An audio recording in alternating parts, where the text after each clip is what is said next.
This is Winnipeg Sports Talk Daily with Andrew Hustler Paterson and Michael Remis. Hey, what's up, everyone? Welcome to another edition of Winnipeg Sports Talk Daily. Andrew Paterson and a returning Michael Remis with you today. We got the Colorado Avalanche in town, the NHL's number one team. Jets on life support for their playoff hopes. Got to find a way to win.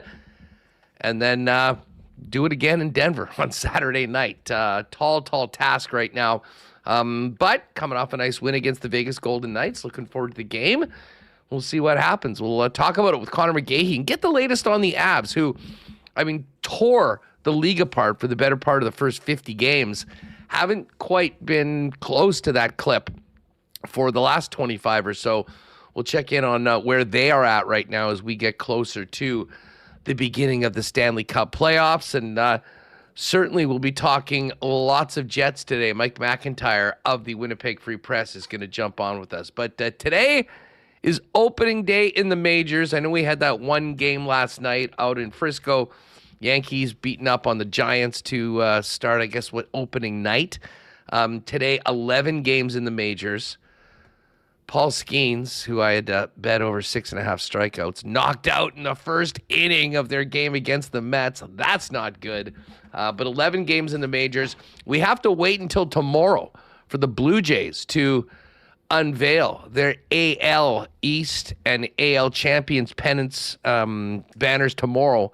But we will get ready for Jays season. Our pal Josh Goldberg is going to join us coming up in hour number 2 to preview the upcoming year for the Toronto Blue Jays. We'll also hit the Cool Bet lines. We got a massive night tonight in the National Hockey League.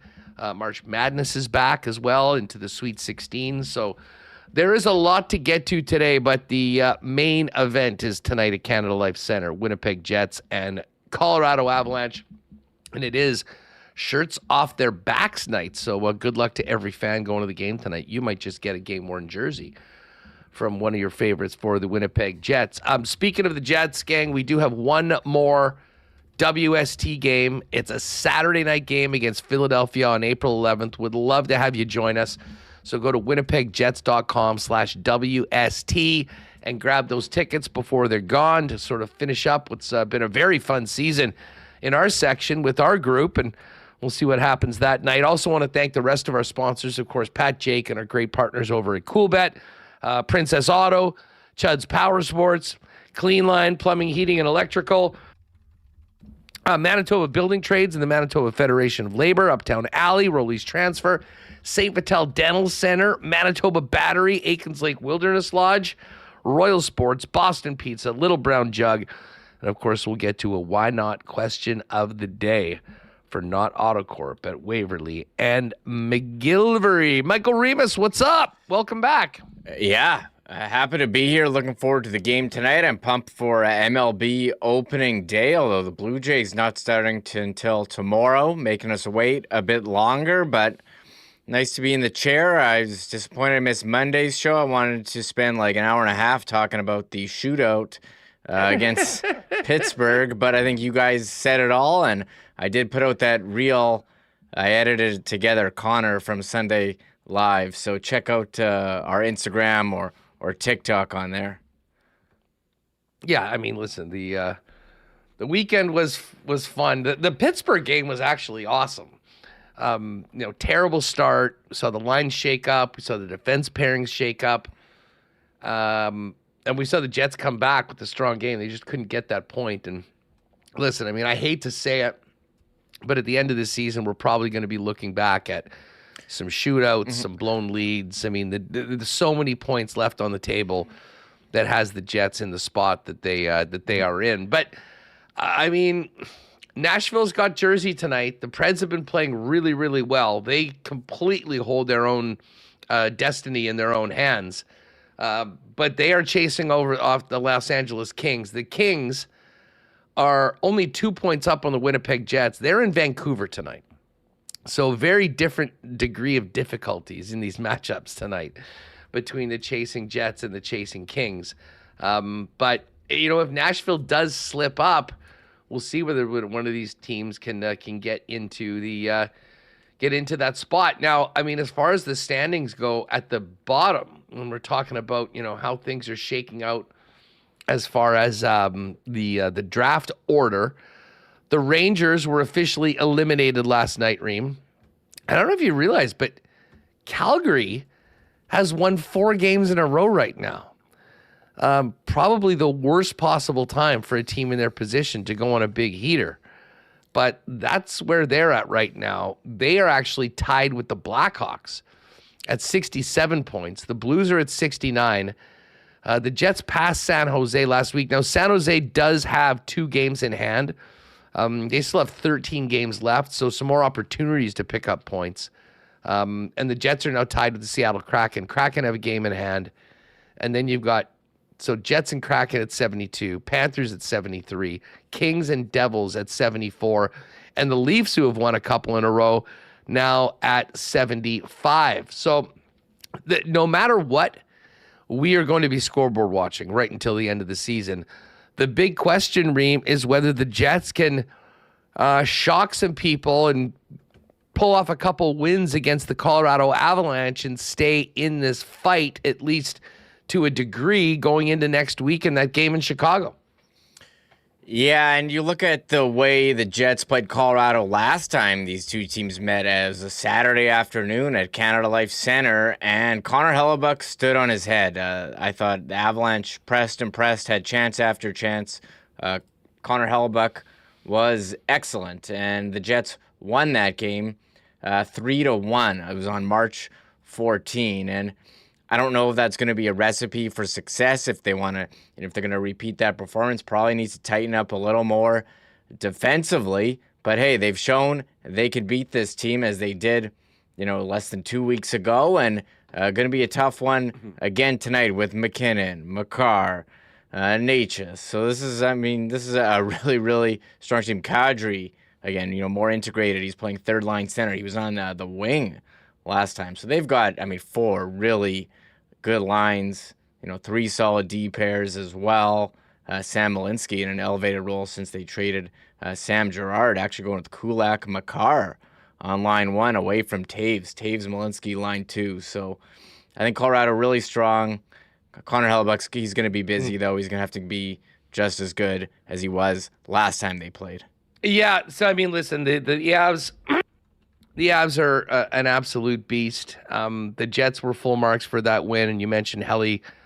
I remember talking on the show coming out of that game just about how hard he was battling in that game. And I thought Hellebuyck was a similar sort of performance actually against Vegas. He held them in early when it was all Vegas for the first 10 minutes or so of the game. And then, continued to, fight for every puck, only gave up 1. And we'll look to see him continue that. You mentioned the Colorado lines, and we'll dive into that a little bit more over with Conor McGahey when he joins us. But as far as the Jets lines, good time to get to the Clean Line lines for tonight's game, courtesy of Clean Line Plumbing, Heating, and Electrical, your one-stop shop with over 40 years of experience, 24/7 emergency services available as well. Remember the number 204-500. 2001. Not surprisingly, no changes. But what was a little different was that Nino Niederreiter and Vlad Nemetsnikov were in non-contact jerseys and out there with the group. So seemingly they'll be getting closer. Not sure whether they'll be back this season. I guess that'll be decisions that'll be made a little bit later on. But the way the lines are looking, Connor, Scheifele, Iafallo, of course, that line was massive in the win over Vegas. Perfetti, Lowry, and Vilardi. Morgan Barron in between the 2 youngsters, Isaac Rosine and Brad Lambert, and Taves, Nyquist, and Cole Koepke. Koepke, the owner of the leather jacket in the room after being one of the stars of last night's game. Just an absolute force on the PK when the team needed it. And the defense pairings will be Morrissey and Pionk in the 1 hole, Sandberg and Salomonson, Fleury with DeMello, and Heinola, Bryson are the extras right now Hellebuck gets the spot. As you can see it right up there on the screen, our Clean Line projected lines tonight, brought to you by Clean Line Plumbing, Heating, and Electrical. You can see them online at cleanline.ca. As far as the Avs go, Reem, this is a team that, for whatever reason, and I don't know, we'll ask Conor McGahey. I'm sure he's been wondering about this for the better part of the entire year. How the best team in the league with that stacked of a lineup can be 27th in the league on the power play. Now, the Jets aren't much better, 24th, 17.7%. But, I mean, this might be the biggest riddle or puzzle of the season. How the Avalanche, with all of their goal scoring, all of that talent, cannot be more effective on the power play. They're second in the league on the PK, which is great. But you know how important that power play is come Stanley Cup playoff time. And if this team has aspirations on getting back on top, you would think that it's going to have to be better in the playoffs. Yeah, I have no idea. I'm sure they're scratching their heads too why they don't have a better power play. And you look at the percentages that you mentioned. Yes, the Avalanche, 16.7%. That's 27th in the league. And the Jets, slightly better, 17.7%, 24th. When you have McKinnon, Makar, Nelson's on there, Natchez is on there. And you saw, the goal that Natchez scored to get the only one past Hellebuck the last time they played.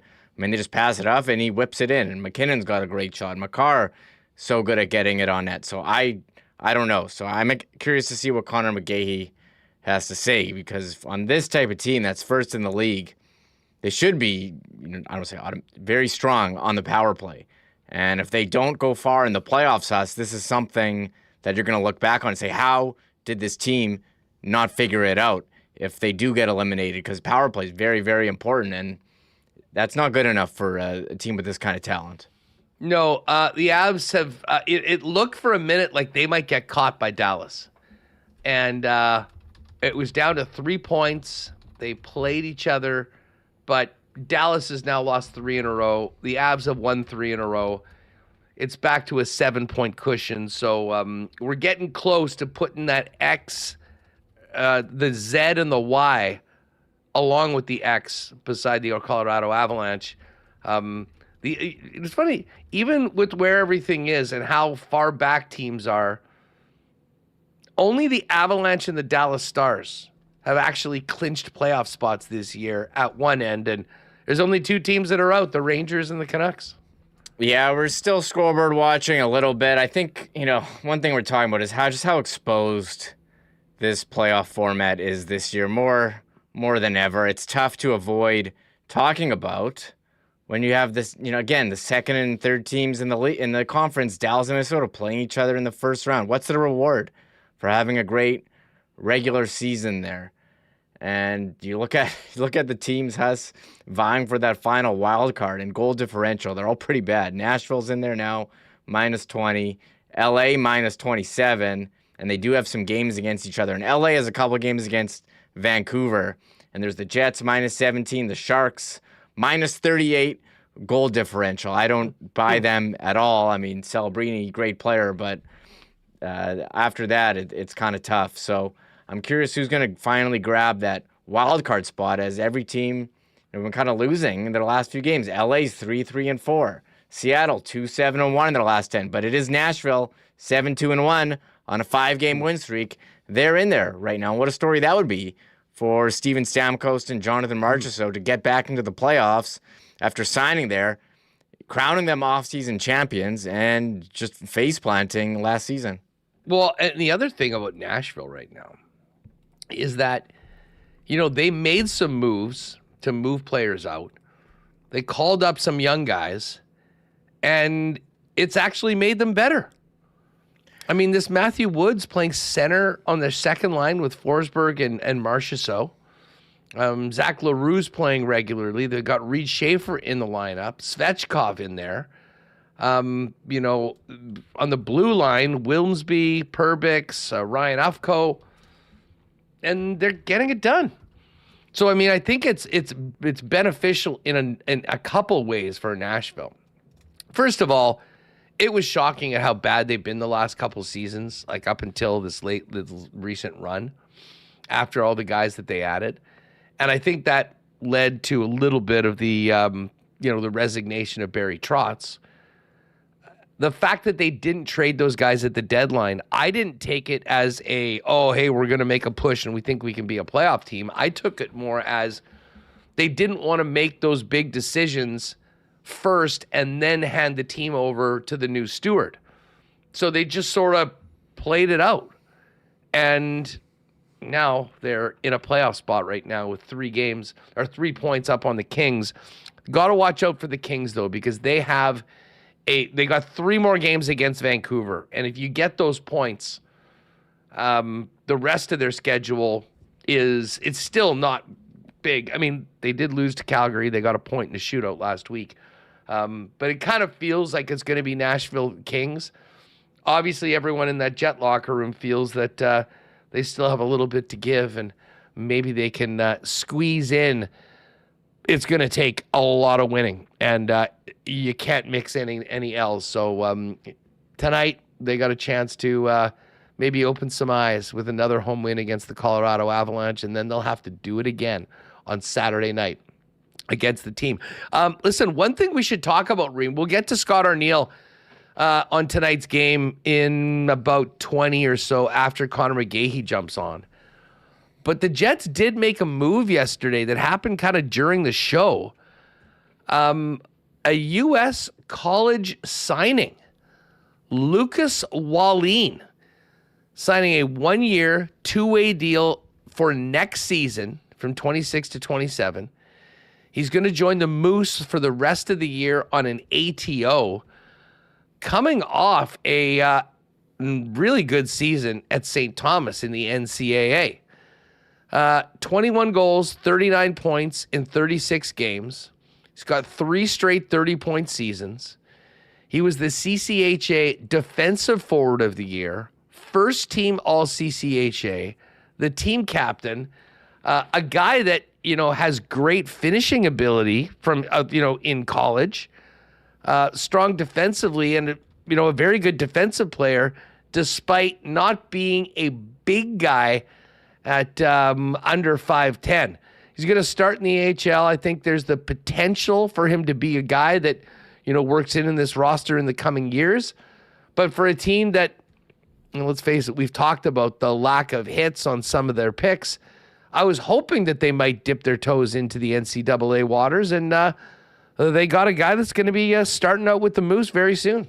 Yeah, this is a guy that checks a lot of boxes as a guy that the Jets look to sign. He's from Minnesota. We know how much they dip their toes in there. He's a Student Athlete of the Year award winner. I think the Jets have a couple of those on the roster. Josh Morrissey and Adam Lowry, I believe, with when they were in the WHL, and maybe another player, Barlow, off the top of my head. I could be wrong there. But known for his defense, his leadership. I did see this tweet from Alex Micheletti, who covers the Wild. This is back from early March. He said, Lucas Wallen is a really impressive player and leader. He should be a top NCAA NHL free agent that every team should be after to sign after their season is over. One heck of a journey that he's been on, as he was a Forward of the Year finalist in CCHA. So intriguing signing. A bit smaller, as you mentioned, but he seems to have intangibles that the Jets look for, and I'm looking forward to seeing him on the Moose, and if he can make an impact for them as they're hunting down the Calder Cup playoffs. Yeah, if you're wondering about St. Thomas, the St. Thomas Tommies play in the CCHA in St. Paul, Minnesota. It looks like a really nice campus, actually. I'm just pulling out these pictures under the CCHA. But he'll be moving from St. Paul in the Twin Cities to Peg City, presumably with the Jets/Manitoba Moose over the course of the next season. That'll be something we'll get to. Listen, we've got Scott Arneal coming up in about 20 minutes or so. Mike McIntyre as well with some of the big stories, and we'll find out what Mike's learned about Lucas Wallen. But with the Avalanche in town, we are looking forward to bringing in the play-by-play voice of the Avs, Conor McGahey, and we'll do that coming up next on Winnipeg Sports Talk. Hey, Bob, you hear the news? I can't listen to the news, Daryl. This is different. Always so negative. Not this time. Manitoba's got these new jobs agreements. And when the government builds things like new schools and hospitals, they'll hire Manitoba workers first. Really? Creating good jobs with union standards and more apprenticeships for Manitobans. And we'll get rid of those out-of-province license plates on job sites. Keeping our money working for Manitobans, eh? You betcha. Well, that's how it should work. I knew you'd like it. A message from Manitoba's Building Trades and Federation of Labor. Spring into good times at Uptown Alley and eat, drink, and play at the most fun spot in the city. You'll enjoy 5-pin bowling, 10-pin bowling, a state-of-the-art arcade, and good times playing laser tag as well. And in addition, Uptown Alley features incredible food and drink options at their bistro. Pop down to Uptown Alley with your group or make it a party. It's the best place in Winnipeg for birthday parties for kids, teens, or adults, and an amazing spot for corporate events where you just simply pick your activities, any of your add-ons, what you'd like to eat, and the Uptown Alley staff takes care of everything else. For more information, go to uptownalley.ca, book a lane at 488-0000, or pop down and see him at 1301 St. Matthews Avenue. Got a move coming up? Lean on our friends and longtime sponsors at Rolly's Transfer, the most trusted name in moving and storage in Manitoba. Now into their 7th decade with over 60 years of experience, family owned and operated. Head over to their website at rollies.com to find out all about their services serving Winnipeg and southern Manitoba. In the top right corner, you can click on Request an Estimate.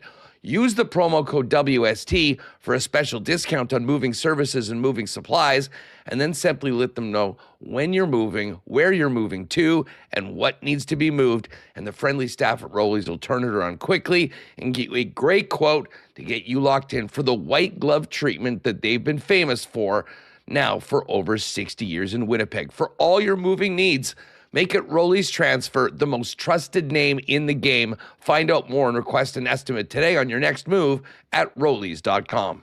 Has it been a minute since you've been to the dentist? If it is, our pal Doc Carey and the wonderful staff at St. Vital Dental Center would love to see you. They've been taking care of generations of Winnipeggers and Manitobans in St. Vital for years, and have now moved into a beautiful new facility at 167 St. Anne's with state-of-the-art equipment and convenient free parking right behind the building. They'll handle customers and clients from 6 months to 99 plus with a full array of dental services, from cleanings and checkups to surgeries like dental implants. Dr. Terry and the gang can absolutely do it all. We'll do it with a smile on their face and make your smile look even better than it's ever been. Go to stvitaldental.ca online to make an appointment. Pop into St. Vital Dental, get that girl taken care of, and tell them the boys at Winnipeg Sports Talk sent you. All right, before we hear from Coach Scott Arneal, let's welcome in a great friend of the program, the play-by-play voice of the Colorado Avalanche, back in Winnipeg one more time this season, Conor McGahey. Conor, what's up? It's great to have you back on the show. How are you? Well, I feel like we never left. We were just here like 10 days ago. It was 12, but the schedule is hilarious because you have 2 games in sequence here like that, and then we haven't played the Calgary Flames yet. We're going to play them 3 times in 2 weeks, which is funny. So we played you guys 1 time back in December, I think it was. No games, and then 3 times in 2 weeks. So the schedule, as it usually is a funny thing. Yeah, especially considering, last year with the Jets being on top in the Central, the fact that we had to wait until March to see the Avalanche while this team was just tearing up the rest of the league. It was kind of a weird time when we got them because, over the entire now 70-odd games that we played, probably caught them at maybe a bit of a low point. They're back on another 3-game winning streak, but tell us about the last month or so for Colorado as they made a couple big additions at the deadline, but maybe from the outside looking in, seemed like they got maybe some mid or late season blahs. Yeah, I think that nobody looked forward to the Olympic break more than the Avalanche. Obviously, you had 8 guys headed to Milan to play, but it was just different. Everyone wanted to get through January, and January was the only month that they weren't well above .500. I think they went 6-6-2 in the month of January, which was their worst month of the season by far. Came back, the power play better since they've come back. They've scored a power play goal in 8 of 12 games since March 3rd. But yeah, so they just sort of slugged through there with some injuries, with some dog days fatigue, but they've come back refreshed. And now with the new personnel, Brett Kulak, Nicholas Waugh won't play tonight. He's the only injured I have left, with Arturi Lehkonen coming back tonight. Nazem Kadri. They're trying to get that chemistry down in the next couple of weeks before the playoffs begin. And, Kadri, for example, has played wing. He's played center. He's played on 3 different lines so far. He was with Logan O'Connor and Parker Kelly the other night. They combined for a goal in Pittsburgh. So, yeah, with everyone getting healthy, now it's about chemistry for the Colorado Avalanche. I just pulled up their schedule. They've got 2 10-game winning streaks this year. I think last year the Jets had an 8-gamer. Well, I guess they started 15-1, so they had a bunch. But I mean, that's really what you need to do to be on top of the league. But there've been a couple of.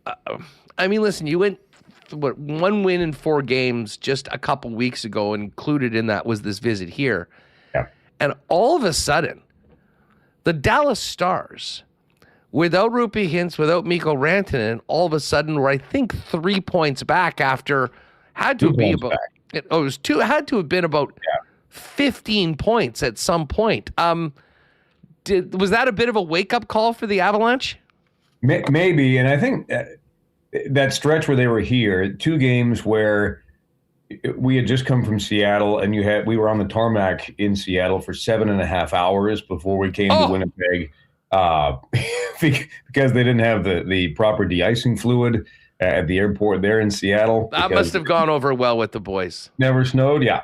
So it was late getting. I'm not using it as an excuse, but that carried over into the game at home, the next game versus the Pittsburgh Penguins, your worst game of the year by far, where you get blown out at home 7-2, and that factored into playing and beating the Penguins in Pittsburgh 2 nights ago 6-2. But I think even before that, there were some defensive lapses. You had 3 goals given up versus the Oilers, again at home, where Connor McDavid, Ryan Nugent-Hopkins, wide open in front of the net. I mean, wide open. No one within 8 meters of them. And that was just sort of a bad habit that, two defensemen would pinch to one wall at the same time and nobody would cover the other. They've sort of fixed those problems since right before the road trip, and then going on this road trip, Chicago, Washington, and then the Pittsburgh Penguins. So the last time that the Jets and Avs met was when they were in the middle of those habits, and they've talked about it, and they've definitely fixed it. Things are better defensively in the past 10 days for Colorado. You mentioned Nazem Kadri earlier.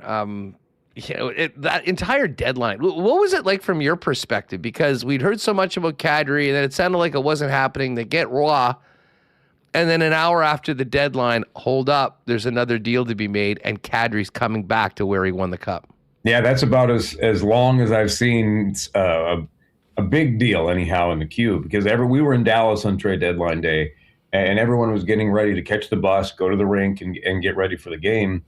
And, everyone had come back from a shower or packing or something, and the phone is blown up with, 40 tweets and 15 text messages, so on and so forth. So everyone, I think, including Nazem Kadri, who was on the podcast with 3 of our altitude guys, John Michael Lyles, Kyle Keefe, and Mark Rycroft, he told them that said, hey, I thought it was done too. And then he told his wife and said, nope, pack it up. We're going back to Denver. So I think they were planning on it maybe not working out. Obviously, some foggy details of what had happened the day before, which is why the Nicholas Waugh trade worked out. And if it stopped at Nicholas Waugh, great player, especially in the Western Conference, I think everyone would have been super happy with that. But because you also were able to add Nazem Kadri into the mix, I mean, that's unbelievably huge from a talent perspective, but I think more so a personality and chemistry perspective, because he was one of the major sticks in that 2022 run. All the stuff that happened with Jordan Binnington and the St. Louis Blues and all of that stuff. He scores the overtime winner in Tampa with pins sticking out of his thumb through a cast. in game number 4 there to take a 3-1 lead in the Stanley Cup Finals. So not every player is missed when he leaves.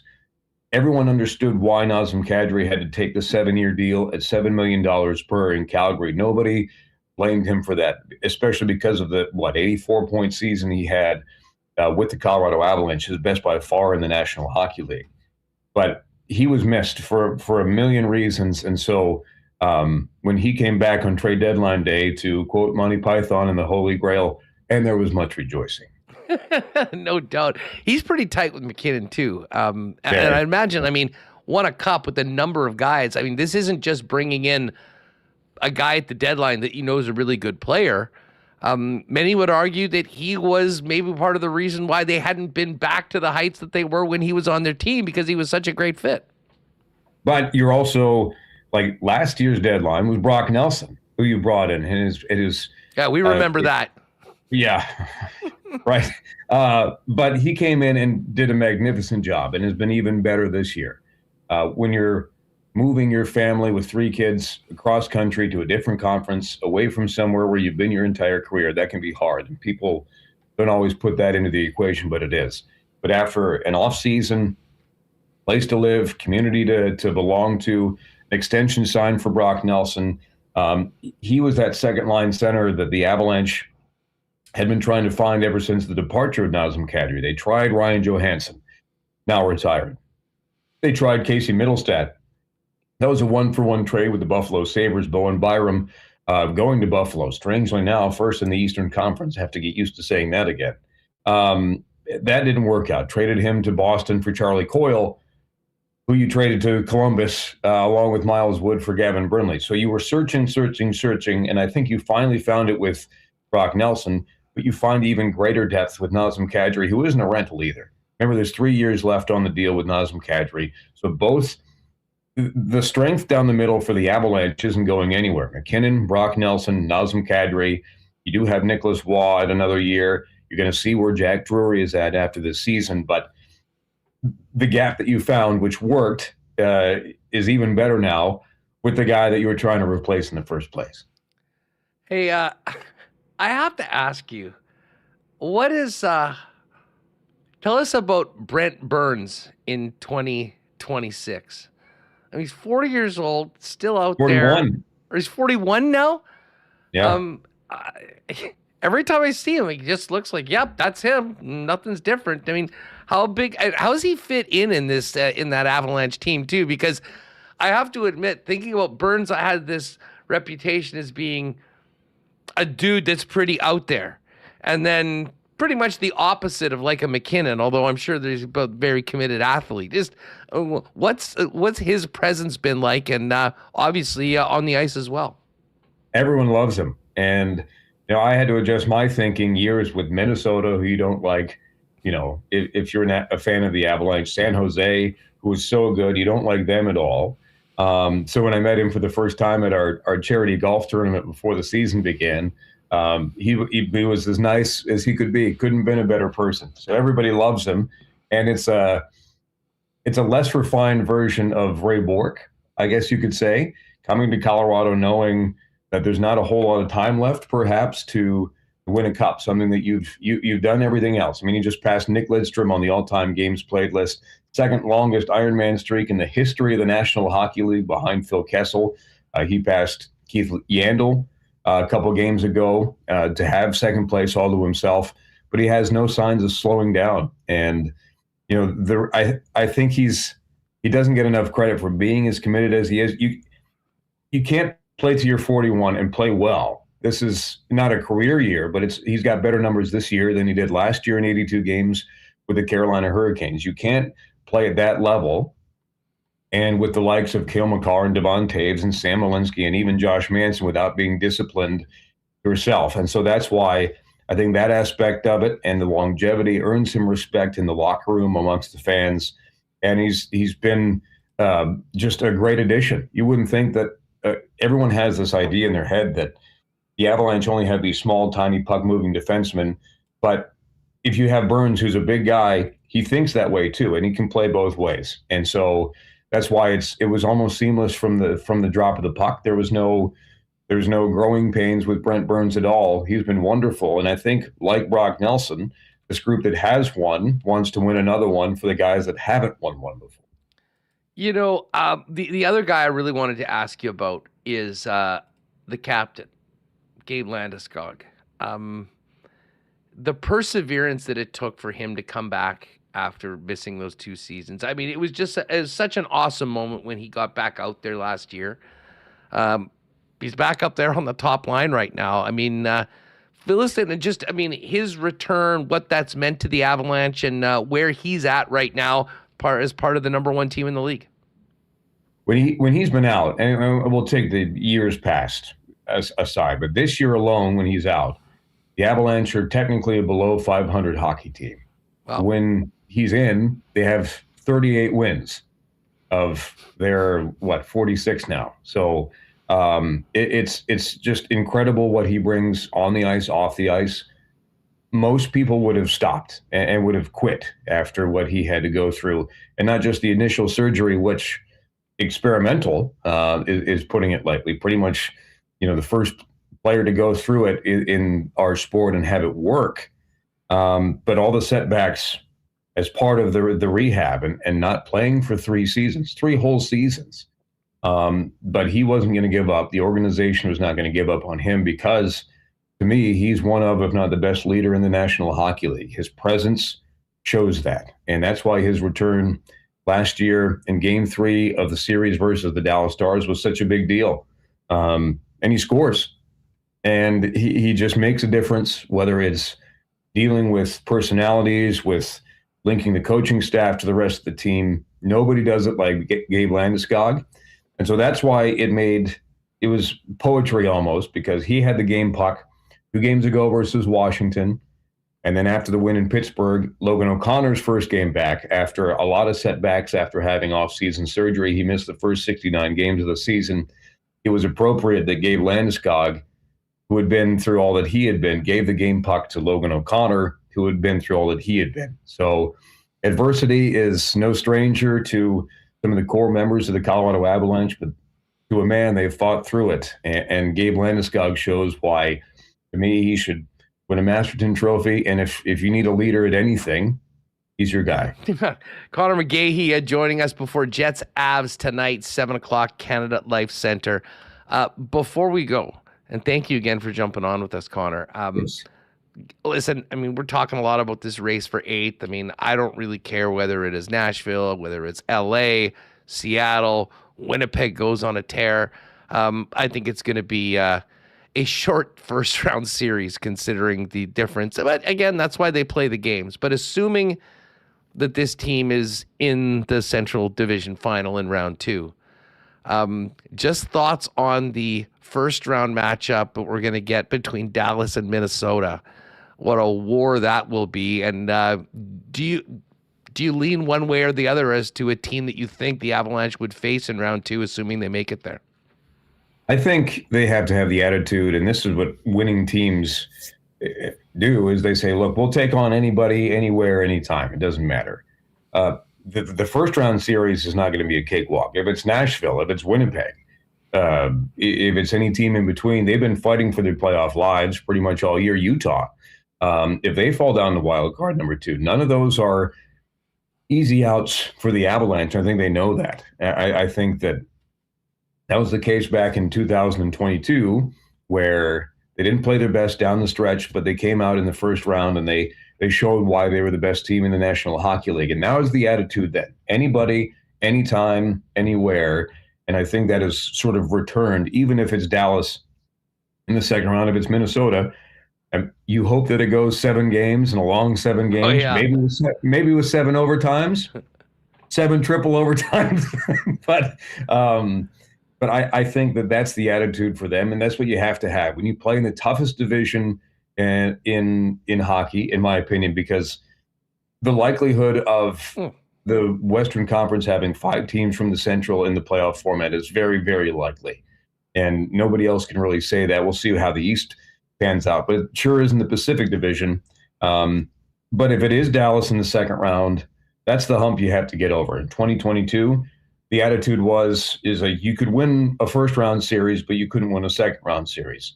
That's when they beat the St. Louis Blues, went on to sweep the Oilers, went on to win the Cup. So I think that every season provides its hump that you have to get over, and that one will be the Dallas Stars. But I don't think it matters. Minnesota can beat Dallas. Dallas can beat Minnesota. All three of them can beat each other. It's no matter what it is, it's going to be great hockey. I mean, the Avs have been rolling over everybody this year. I mean, have they had more success against one team or the other this year, or have Dallas and Minnesota been like most of the other teams and, knowing that they're up against it, playing against the number one team when they go? It's almost identical. I mean, every single game with the Stars has been a shootout win for one team or the other, which is nuts. 2 shootout wins for the Stars in Denver, 1 shootout win for the Avalanche in Dallas. Colorado will be in Dallas next Saturday afternoon to conclude the season series. And then Minnesota's the same way. Each team had a regulation win. There's a couple others put in there as well. 2 shootout wins, 1 for each side. So it literally is a crapshoot either way. And that's why I'm fascinated to see what happens in a 7-game series. If you play overtimes 5-on-5, who actually comes out on top? I would like to think it's the Avs, who are the best 5-on-5 team in hockey. Yeah, the only thing, I should have hit this before. What is up with the power play?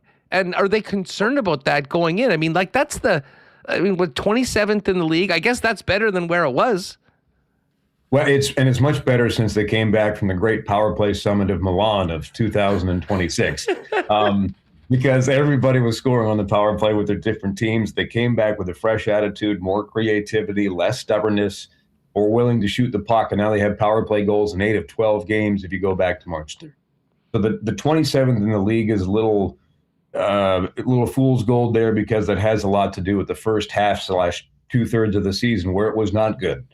Dead last in the NHL for a span there too, but it wasn't because of lack of talent. Obviously, you see who's on the ice, specifically McKinnon, Necas, and Cale Makar. But you've added Nazem Kadri into the mix. Brock Nelson has found a home sort of in the bumper there, but it has improved significantly since everybody came back from the Olympics.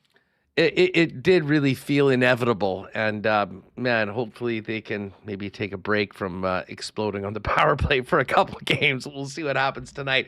Connor, thank you so much for doing this. Enjoy the rest of the regular season, and if I was you, I wouldn't make any plans until maybe late June, because I think you're going to be working an extra couple months. Well, God willing. Andrew, good to see you, pal. Thanks for calling. Take care. There's Conor McGahey, play-by-play voice of the Colorado Avalanche. 7 o'clock puck drop tonight. Mike McIntyre is going to pop on with us in about 10 minutes or so. But we did want to get to what the coach had to say this morning. Again, kind of feels like do or die nightly for the Winnipeg Jets, and what a matchup and what an opponent tonight. The biggest test in the league in 2026. It's the Avs. Here's what Arnie had to say about tonight's game. This is us against them tonight. This is the best team in the league. Just saw them, 7 games ago. They're even more well-stocked. Their injuries, they got some healthy guys back. They're one of the best in the league for a reason, and again, it's focusing on tonight. We need 2 points, and so we did a lot of good things the last time we played them, but in the same thing, that was, like I say, 6-7 games ago. Now we got to go do it again against them tonight. Yeah, I got to do it again and then do it again. That being said, wasn't a great start, but I thought the Jets had one of their stronger games as of late. And certainly, I mean, all the big guys all chipped in. And you had the Cole Koepkes and Morgan Barons, in the PK. Sounds like Scott Arneal wants to kind of build in tonight's game, coming off of a pretty strong performance on Tuesday. This is us against them tonight. This is the best team in the league. Yeah, I think we did a lot of those things last time we played Colorado, and we did it against Vegas. And when we're at our best, we clog the middle, all the way, 200 feet of the ice. We don't allow stuff to get inside. This team is really good at crossing, using the width of the ice on the attack, D being involved. There's lots of sort of reads that have to happen, but against Vegas and against Colorado last time we played them, we did a really good job of making sure we had our numbers, and if they were trying that stuff, they had to go through sticks and feet, and anything that happened, it came from the outside. All right, so there's Arnie. Now, one of the things that we've spent a lot of time talking about this week coming out of the weekend, with the moves that was made early in the Pittsburgh game is the new look of the defense core with Dylan DeMello on the third pairing, Elias Salomonson continuing to roll with Dylan Samberg, and Neil Pionk back in playing with Josh Morrissey. At least that's the way it'll start tonight. We've also seen Pionk and Samberg together, and Elias playing with Josh Morrissey. Here's what Arnie has been thinking about the new look of his top four and his top six overall. Yeah, the biggest part early was getting back to being healthy after we made that deal. We still hadn't got J-Mo back. We still hadn't got P back. So that just brings in, your top four, your top guys. That really kind of rounds things out for us. And because of the schedule and how crazy it is that back-to-back weekend afternoon games, we've been using all six, and we've had to use all six. It's a tough time for running, overrunning, your top guys where they're up to 28 minutes. It makes it hard. And so against teams like we're seeing now, obviously, Vegas the other night, big heavy team. We're seeing a fast Colorado team. All six, I think, now everybody has had to step up, and whether we've played better without the puck, closing quicker, doing things faster, playing with the puck, getting out of our zone quick, neutral zone, being quick on transition. And the forwards complementing those guys. I think they've all kind of, stepped up when we needed them the most. And, your defenders your defensemen are a big part of your, when it comes to, especially in your end of the rink and with your goaltender. And these guys, I thought, have done a real good job of helping us be in every game. And obviously a huge part of that regardless of where the team finishes, one of the real bright spots of this season has been the emergence and arrival of Elias Salomonson. Here's Scott Arneal on what Elias has done to earn trust from his teammates and the coaching staff. Big thing is that he's had to go trial by fire just because of all the injuries and, having to be thrust into going from being a 15, 16-minute guy to hopefully, learning on his role along the way, that going into 24 to 25 minutes, playing on the power play, playing in the penalty kill, not by design. It was because of all the injuries and what was happening. And, some guys can grab that and grow from it like he did. Other guys have struggled with it, and that's we knew we had a young defenseman coming, and we knew there was a player there. It had to happen a lot faster this year than we had thought. But great on him. He's the one that's taken advantage of it, and we knew the skill set was there, the hockey IQ, the feet, all that stuff. And he's just like you see around the league. Some young guys get opportunity and take advantage of it, and he's done that. He's kind of said that, the first NHL game was one thing, but maybe the second call-up, maybe he got over some of the feelings and he's been ready to play. Is there something you can put your finger on about why he's one of the guys that can handle this trial by fire like you're talking about? He's got a pretty laid-back demeanor to him. He's I think doesn't let too much bother him either way. I mean, if he makes a mistake, he's right back out, and he's going to do better the next time. Off, the other side, if he does a great play, the next shift, he's right back doing it again. His consistency is there for a young player. He has such a great, set of tools that certainly help him. I think he has a great head on his shoulders. I think his feet are excellent. Obviously he can make plays, first pass defenseman, and he's just a guy that we knew there was a player coming. We knew he was there, and like I said, this happened a lot faster than we were looking at next year to kind of be this part of him running like this. But like I said, the opportunity came, and he's the one that grabbed it and showing us what he can do. All right, so there's Scott Arneal and Elias Salomonson, who will be starting tonight alongside Dylan Samberg, who he's played the majority of the season with. Pionk back on the one pair with Josh Morrissey and Hayden Fleury and Dylan DeMello. We spent a lot of time yesterday talking about Scheifele's Gordie Howe hat trick and Josh Morrissey's incredible pass, Kyle Connor's finish, Hellebuck. But lost in all of that, maybe to some, was another incredible game from Gabe Vilardi. And, the pass that he set that up Cole Perfetti with was, just brilliant. He has been great all year long, but particularly since the All-Star break. And Scott Arneal was asked to just talk about Gabe Vilardi maybe raising his level since everybody came back from the break. Yeah, I think that he doesn't change if he's playing with Scheif and KC or he gets out with Fetz and Lau. It's still, he knows where he has to get to. He plays that lower half of the ice in the offensive zone and puck possession. He buys time for, if it's, Fetz are allowed to get open, to get to the slot or get to, find an open area, and that's what he does well. And he's as much as we talk about, the power play and his goal scoring ability, he is a really good passer. He does make great plays, and just see the confidence in him now. Like he knows, what's on the line for us as a group and as a team, and we needed, more than one line scoring. And we talked about moving to that line, and he was the first. I got no issues playing with those two guys, and he's a guy that we needed to step up for this last stretch run, and he's done a good job with that. All right, there is Coach Scott Arneal. Actually, here's one more, and then we'll get to Mike McIntyre. It was great to see Adam Lowry get off the schneid and get that goal on the weekend. The coach talked about, Adam's season, but also the role that he's in this season, which is a little different than the one he's been in the past. Obviously, we throw in a different role. We've been kind of looking for sort of lines, kind of matchups or, make up with lines, and, kind of threw him in that 2-hole. Not something he's done a whole lot of over the years. And, he's used to running head-to-head, shut down the opposition, hopefully get ozone time from, doing a good job in the defensive side. Now it's a little bit of more of, he's still going head-to-head against the top six, but now it's also, we're expecting him to create offense with him. He's playing with two good offensive players, and so he has to chip in that way. And I think that, sometimes you get play when you play with maybe grinders and defenders, you're thinking, defend first, and you're trying not to overdo it when it comes to the offense. And I think when now he's kind of in that second hole there, he knows that he has to make plays and do things, but still be responsible, still check like he does, play heavy like he does. And the captaincy part for me is all that's what you have to do every day, and he knows that's part of his job, and doesn't matter if he's having a good game, bad game, he still is our leader, and that's the area for me that he's really good at. And it's one thing that he always makes sure that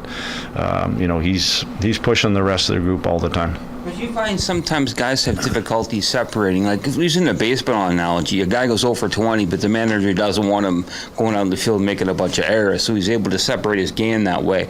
How has Adam been able to keep what's kind of happening on the offensive side and put that aside and focus and being mentally able? I just think he's a veteran guy that's been in this league a while, and I think that he recognizes the opportunities in front of him. He knows tonight that if McKinnon's out there, or if it's Nelson's line, whoever's coming over that boards there, he's going against them, that he has to do the job when he doesn't have the puck. And the only difference is now that, it's instead of just maybe getting it in and getting off and making the change, now he's holding on to pucks, like I said. He's helping. He knows that, Fetz and Gabe are offensive guys, and if he gets the net, he's probably going to get some good looks off of that. And at the end of the day, I think he's just, he recognizes that he has to do certain things, with and without the puck, and that's what he's done. Princess Auto is a proud sponsor of Winnipeg Sports Talk, in a lot of ways synonymous with Winnipeg. Headquartered here in the Peg, founded here in Winnipeg, and now serving Canadians coast to coast with the best deals on the most unique assortment of tools and equipment around. Everything you need to complete the projects on your list or start something new is at Princess Auto. So while we wait for the Bombers to kick off, get ready for spring. Those projects on your list with great deals throughout the month waiting for you at your local Princess Auto, Panet Road, Portage Avenue West in the city, out in Brandon. And you can always shop online 24 hours a day at princessauto.com. Spring is just around the corner, and our friends at Chud's Power Sports up in Gimli, Manitoba's power sports superstar, are ready to get this snow out of here. But before we do that, great end-of-season deals on sleds and snowmobiles that you can check out. But as we get excited for the snow to leave, great preseason deals on motorcycles of all brands, the best in ATVs and side-by-sides.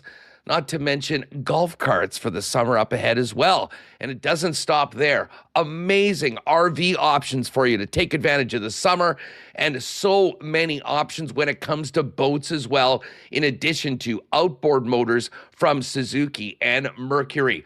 The best deals in town. That's how they've been in business as Manitoba's Powersports Superstore for 80 years.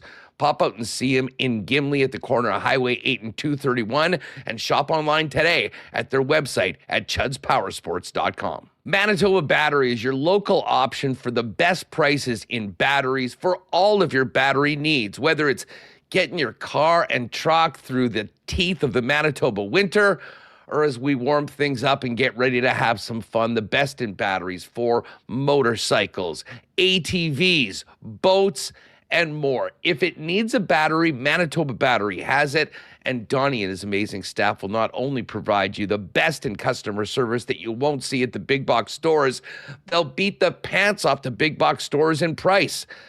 Shop local, save money, and get the best in customer service for all your battery needs at Manitoba Battery. Now with 2 locations in Winnipeg, Logan Avenue and Dovercourt Drive, they'll also save you time and deliver those batteries to you citywide, anywhere inside the perimeter. You can shop online as well at manitobabattery.com today. All right, we got Mike McIntyre locked and loaded, ready to go for more on your Winnipeg Jets in this game tonight against the Colorado Avalanche. This segment is a presentation of Prairie Toyota dealers. Looking to dominate off the ice as much as you do on it? Check out the Toyota Tacoma. Its standard I-Force engine boasts an impressive towing capacity of up to 6,400 pounds. In fact, it's the most powerful Tacoma ever. So whether you're hauling gear to the rink or heading to an away game, you can tackle it with ease. And when it's time to load up, the available power lift gate makes loading your gear in and out a cinch. Experience power, capability, and convenience with the Toyota Tacoma. Visit shoptoyota.ca or visit your local Prairie Toyota dealer during Red Tag Days from March through May. All right, Mike is back on the program. What's going on, my man? How are you? Hey, how's you doing? Well, thanks. Back. Was on the last Jets road trip, and then spent a couple bonus days in the Big Apple.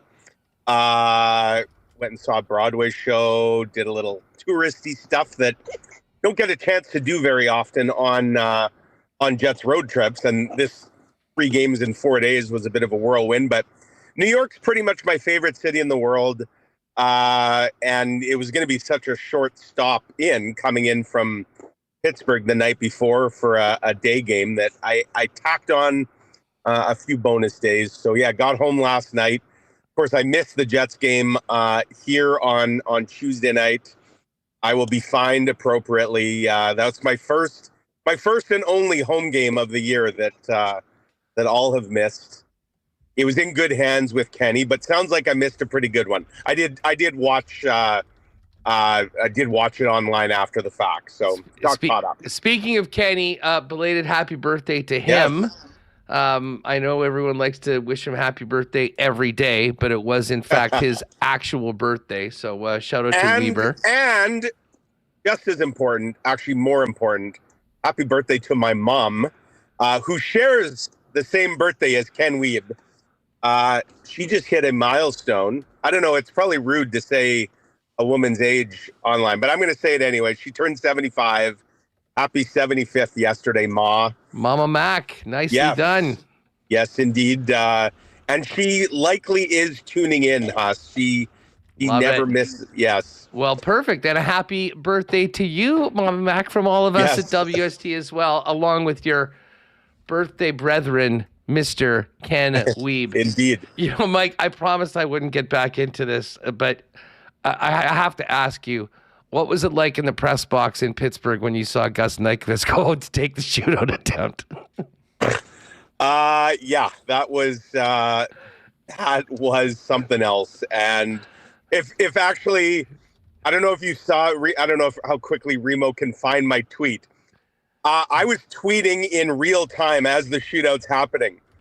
When that happened, I actually put, I think it was 3 exclamation marks beside Gus Nyquist. Like, it's all happening so fast. It's not like I have time to editorialize, but I figured when I said round 2, Gus Nyquist, bracket, exclamation point, exclamation point, exclamation point, close brackets.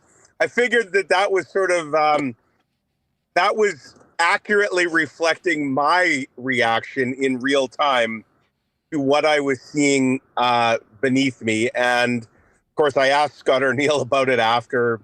He wasn't necessarily in the best of moods to be all that forthcoming, other than his comment about, there it is, exclamation point. Yeah. Sorry.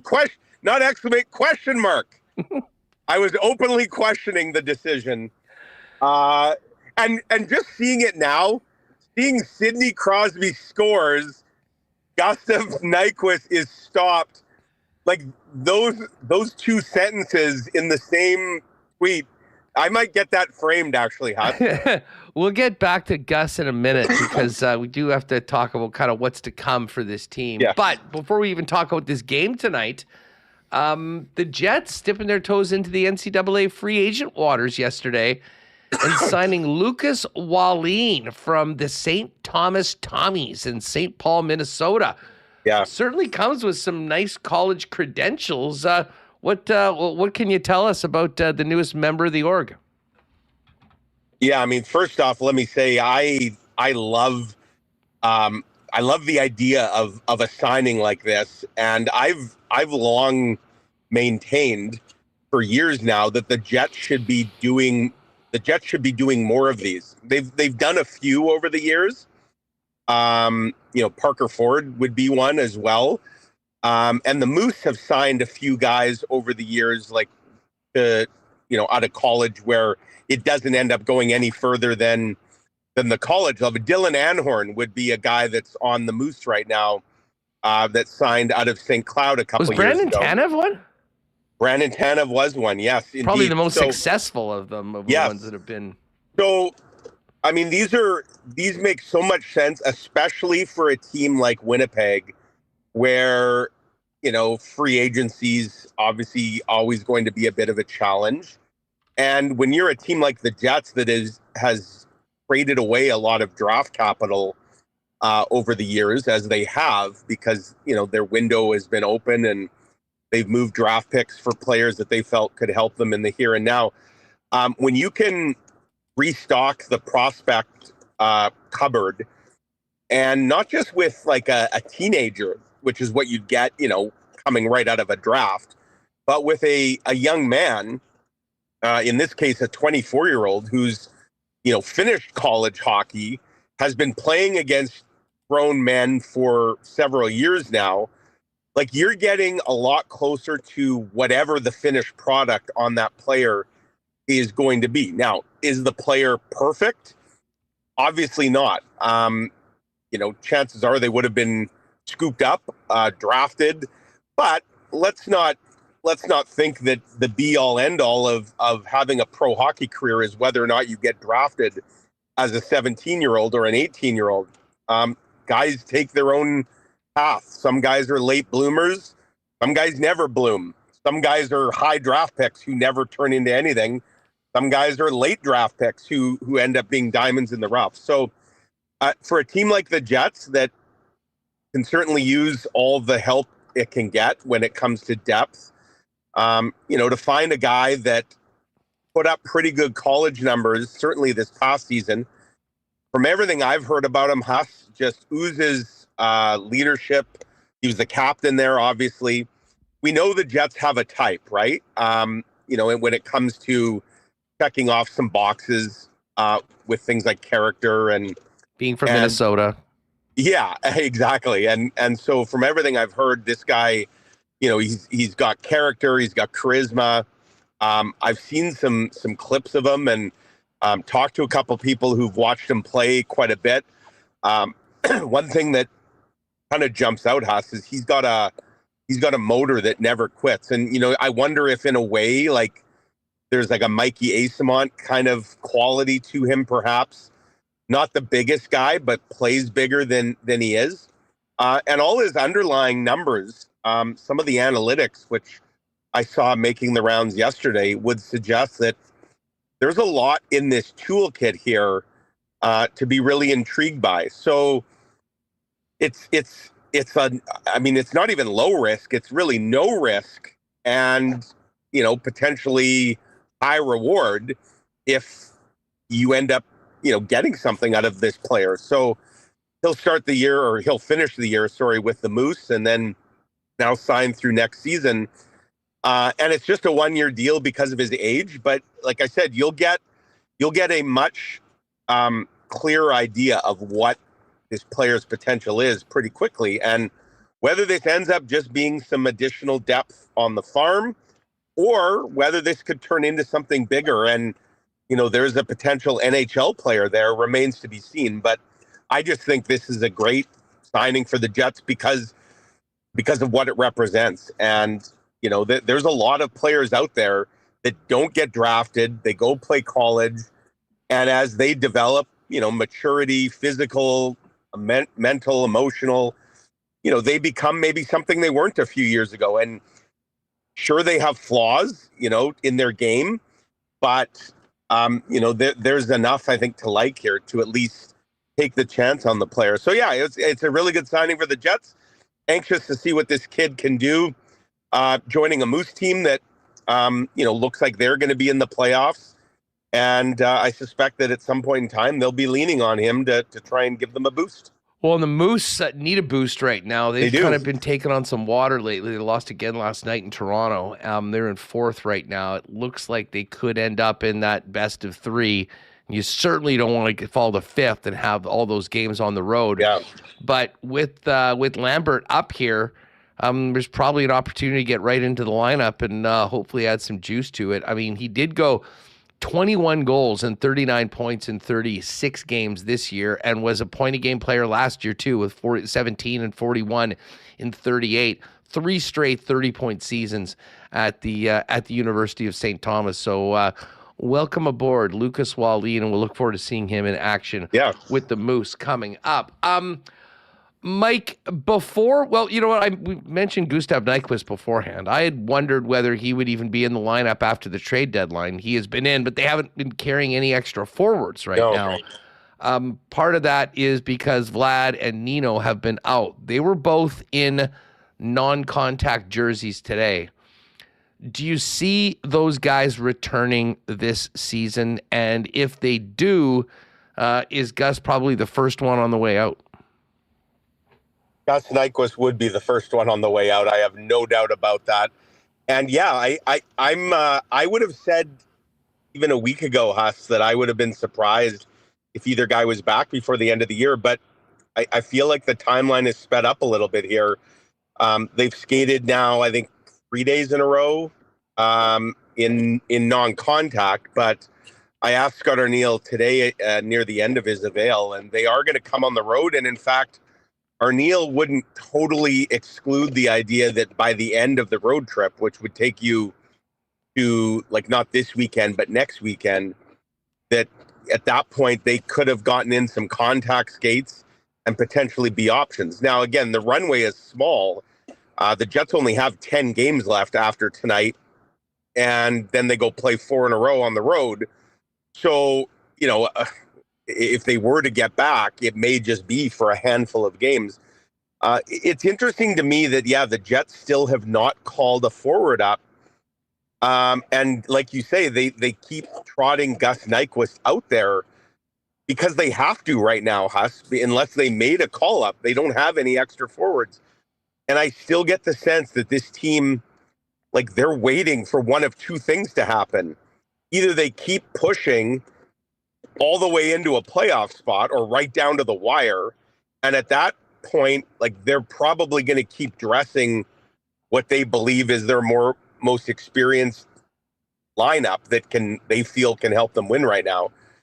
And that's why you're not seeing any changes happening here. Or if they hit a point where the playoff gap becomes too big, then they're going to use those 3 remaining call-ups that they have left. Because they've used 2 of their 5. And that's where you might see a Braden Yager or, depending on what they want to do with the call-up. And I just feel like they have not wanted to, quote, waste a call-up at this point on a guy that, whether it's a Walker Dewar or something like that, Jared Anderson Dolan, like they feel the team is playing well enough that they can just keep rolling the same lineup out. But so it's Groundhog Day, really. And yeah, I mean, Nyquist to me is the first guy that comes out. He's not really suited in a fourth line role, which is where he is.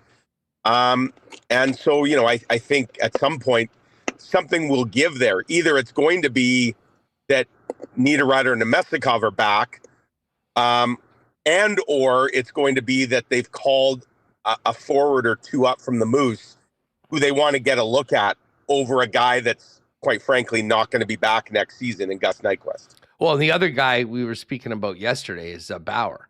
And, I mean, the fact that Cheveldayoff offered up at that press conference that they were hoping to do that would be, I mean, I am almost assuming that happens at some point.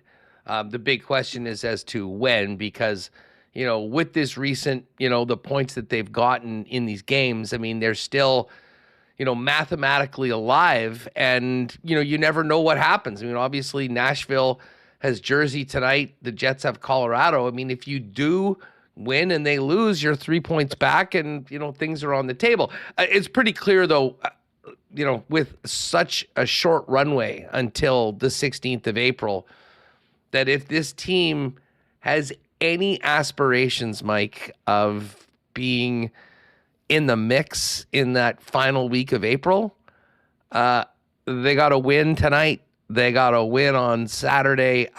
They don't really have any more outs, if you will, to use a poker. They got to hit every time. Yeah, not with the gap being 5 points the way it is. And, Nashville's the one team that's kind of stepped on the gas a little bit here, whereas everybody else, I think, has thrown it into reverse, it seems. The Predators actually are chugging along quite nicely. Ever since the shootout win last week, they weren't. I mean, in that game, like you look back at a number of things this season, and listen, a lot of it was earlier on in the year, obviously the miserable December into January and all that. But one single game, like for the Preds to get 2, the Jets to get 1, if you found a way to get one more goal in regulation and win that game, we're talking about 2 points instead of 5. And it is massive when it comes to it. But they haven't looked back since then, and are looking to make it, I think, 6 in a row tonight against the Devils, who have actually won 5 of 6 as well. So maybe they can get in there. But they've kind of grabbed it. And then you've also got the Kings ahead of the Jets, and the Kings, fortunately for them, have 3 more games against the Vancouver Canucks, including one tonight. Yeah, that might be 3 free spaces on the bingo card.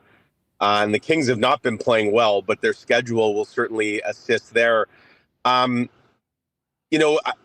look at it this way, Huss, like these next 48 hours, these 2 games against Colorado, at worst, absolute worst, the Jets have to come out of these next 2 games against Colorado no further behind Nashville than they are.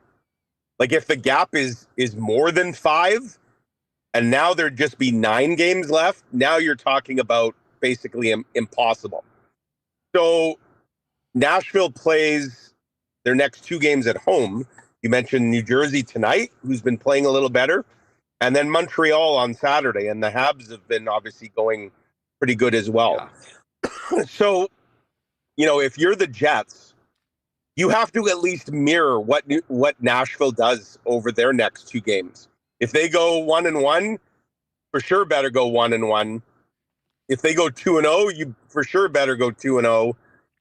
If they go 0-2, well, they're opening the door for you, and then there's a really good opportunity. But yeah, I mean, the Jets, obviously, they beat Colorado, 12 days ago, but now they got to do it 2 more times. And, I was just telling you off just before we came on the air here, Huss, like it's sort of ironic that if the Jets, and that's a huge if, but if they were to claw their way into the playoffs, how could you not actually feel really good about their chances?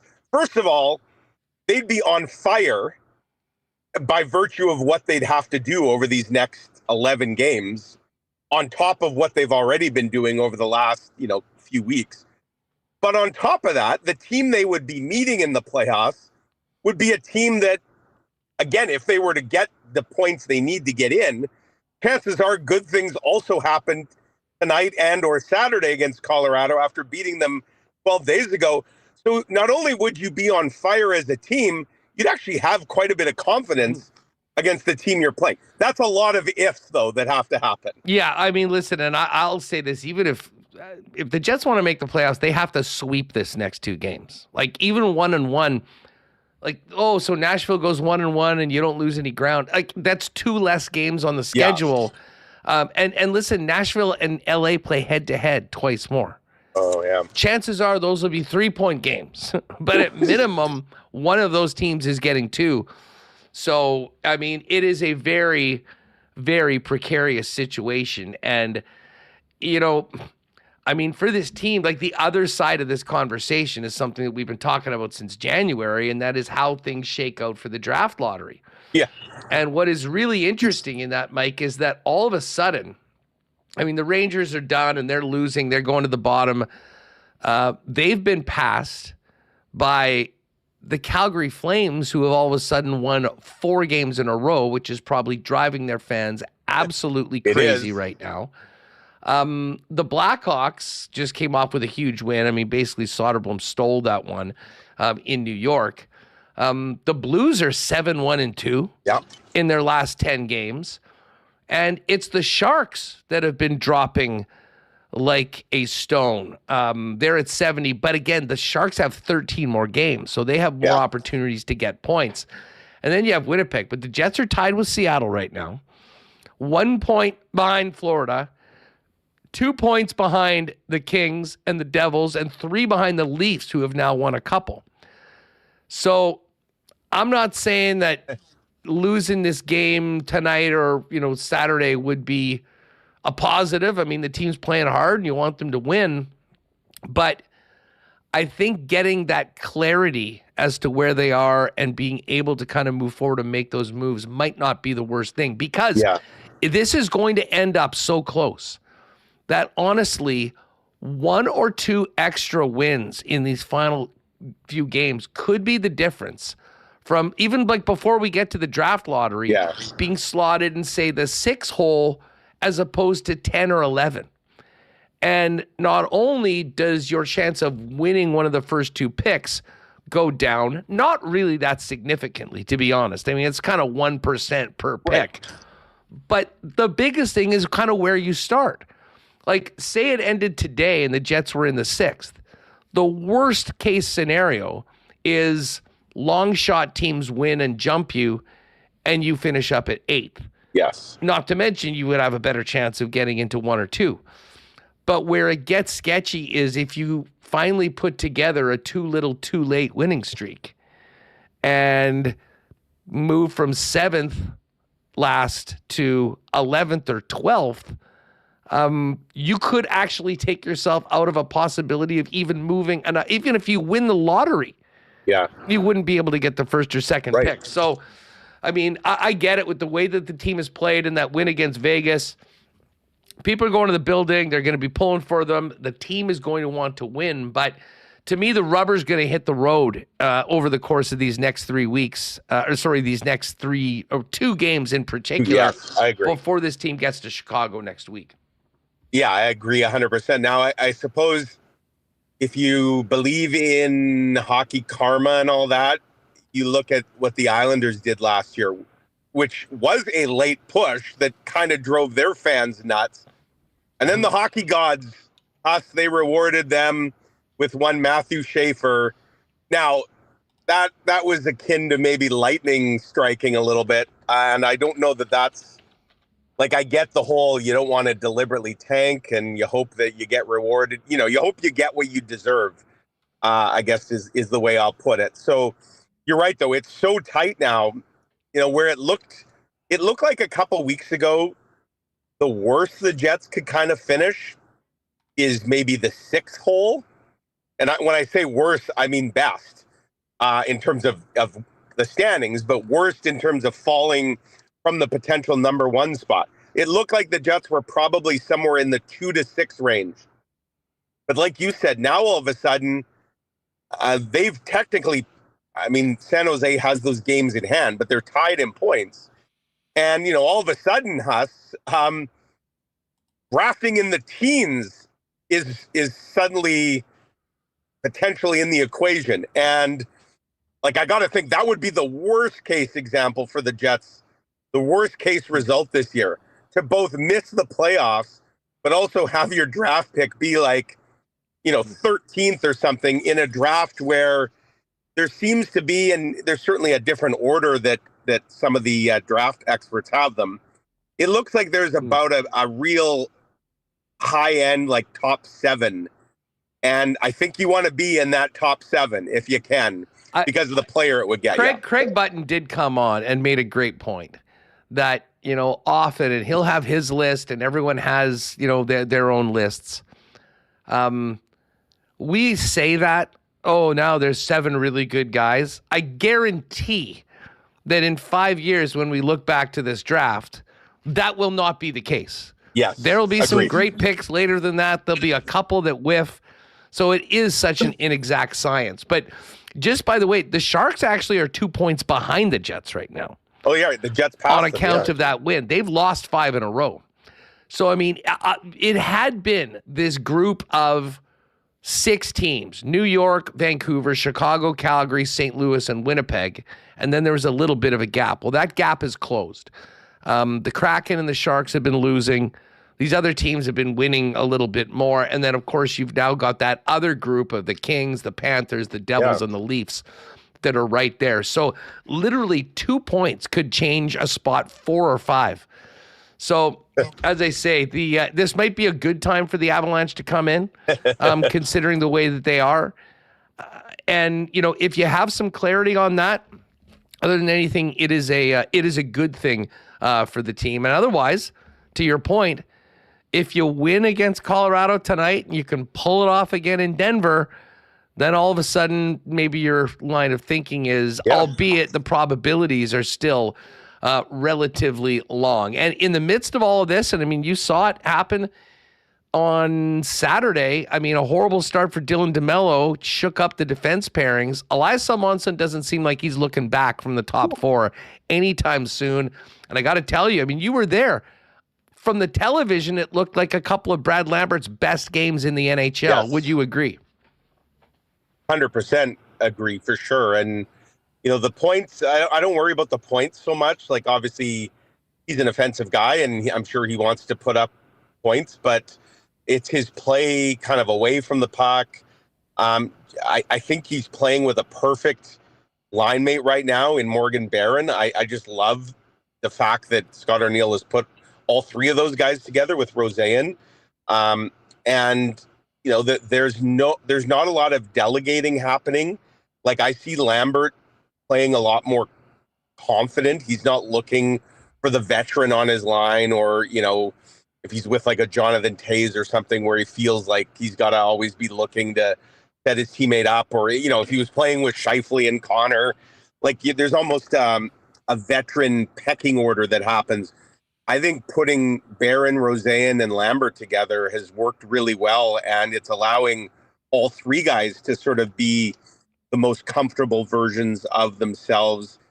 And so, yeah, I mean, it's been a great development, and my goodness, like, the Salomonson may end up being the ultimate silver lining to, you know, what might go down as a bit of a lost season in a way, Huss, for the Jets.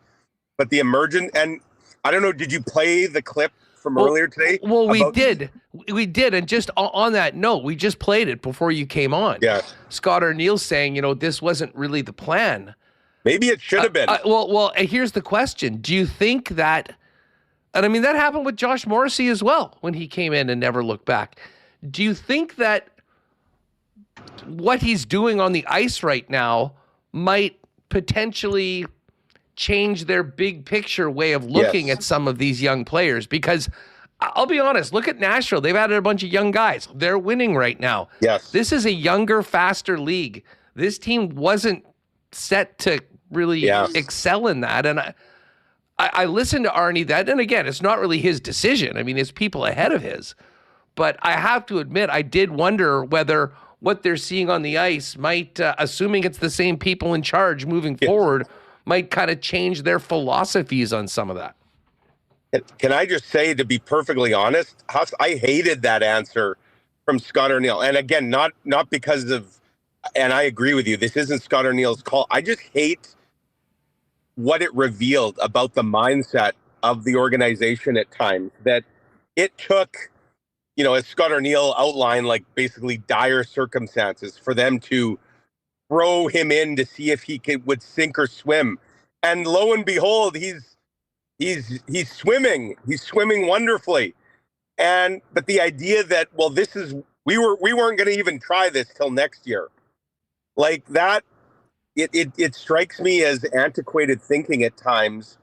And you almost get a sense why maybe some young players do get frustrated in the organization. Now, that doesn't mean there's 5 other Salomonsons right now on the Moose that all they need is an opportunity.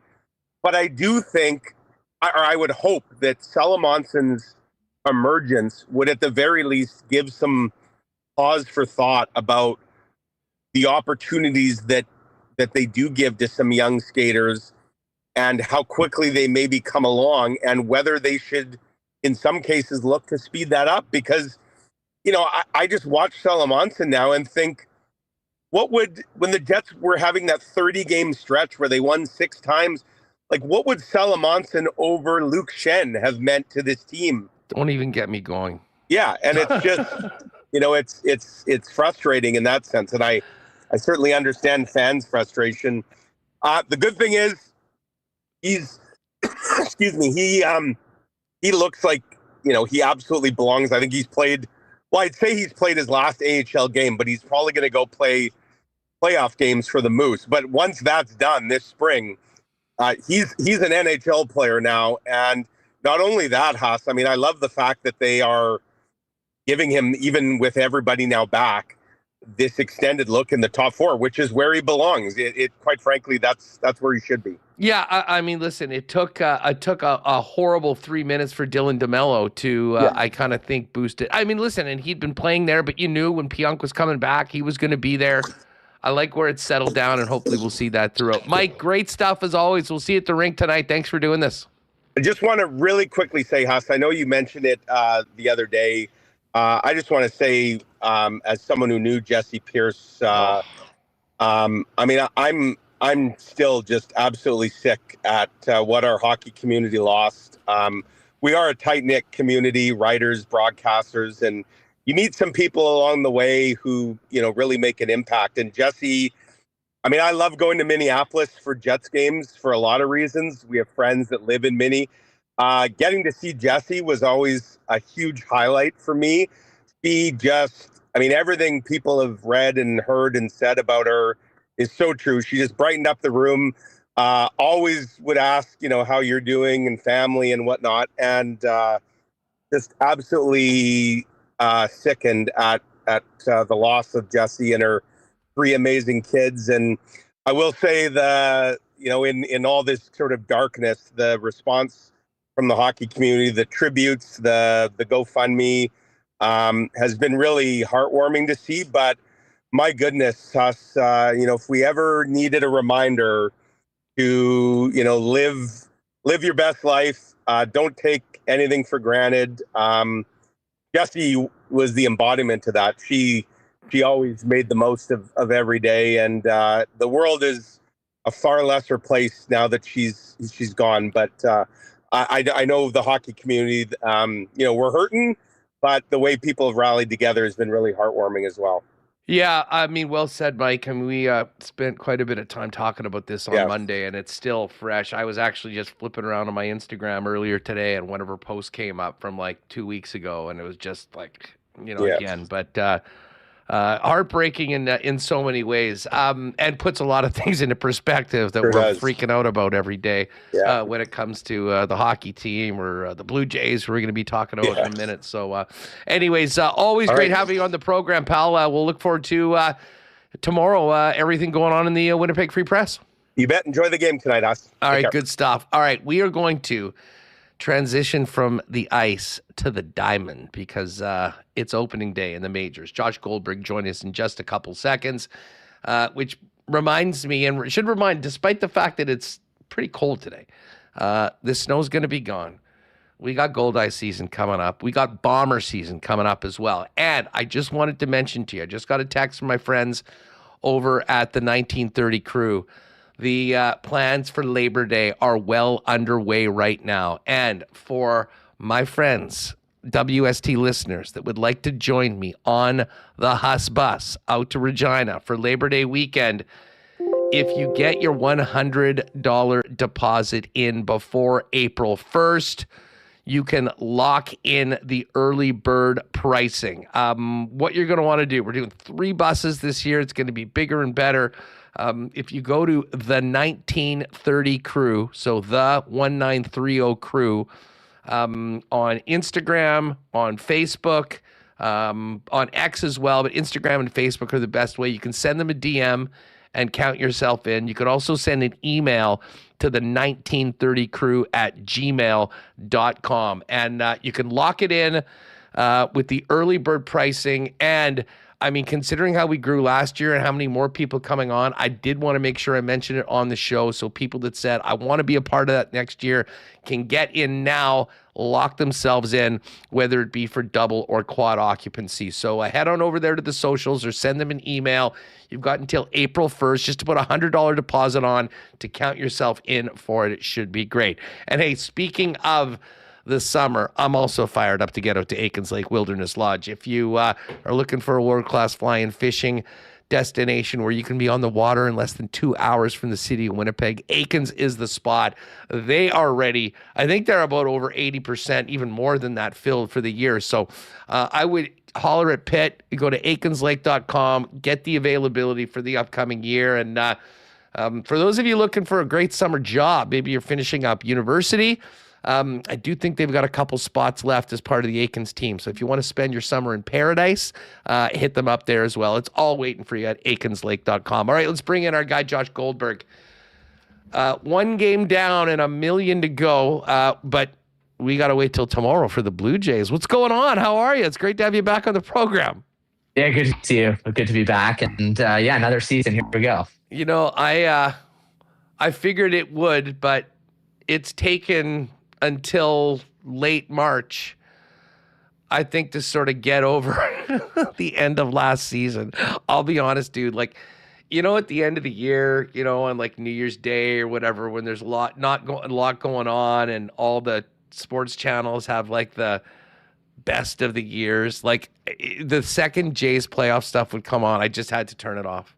Mm-hmm. I had to, you know, it couldn't go on. How long are you over it yet, or are you ready for game 1, or is there still some scar tissue? Well, I think for sure ready to watch another season, and there's a lot of excitement. I don't know if you can really ever get over something like that. I think that's what makes sports and fandom. I'm personally it's still something I think about, just because you never know how many chances you're going to get. They hadn't been there in more than 3 decades. And to get that close and not get it over the finish line, it's really tough. There's no getting around it. So I wouldn't blame anyone who might need a few weeks to start the season to kind of get back into it. It doesn't seem like it, because tickets are extremely hard to come by already. Like I'm going to see the Rockies on Monday night. Tough ticket already, and obviously there's a lot of momentum. So I'm sure people are still obviously hung up on it, but I think for the most part, everyone's just excited to hopefully have another type of season in 2026, like the ride that 2025 was. Well, new year, new squad. I mean, there'll be a lot of familiar faces coming back, but some big ones not, and some big new additions. What did you think of the offseason moves by the team? I on the whole, I would say I like them. I think that there were areas that they needed to address, and they went out and did what they could.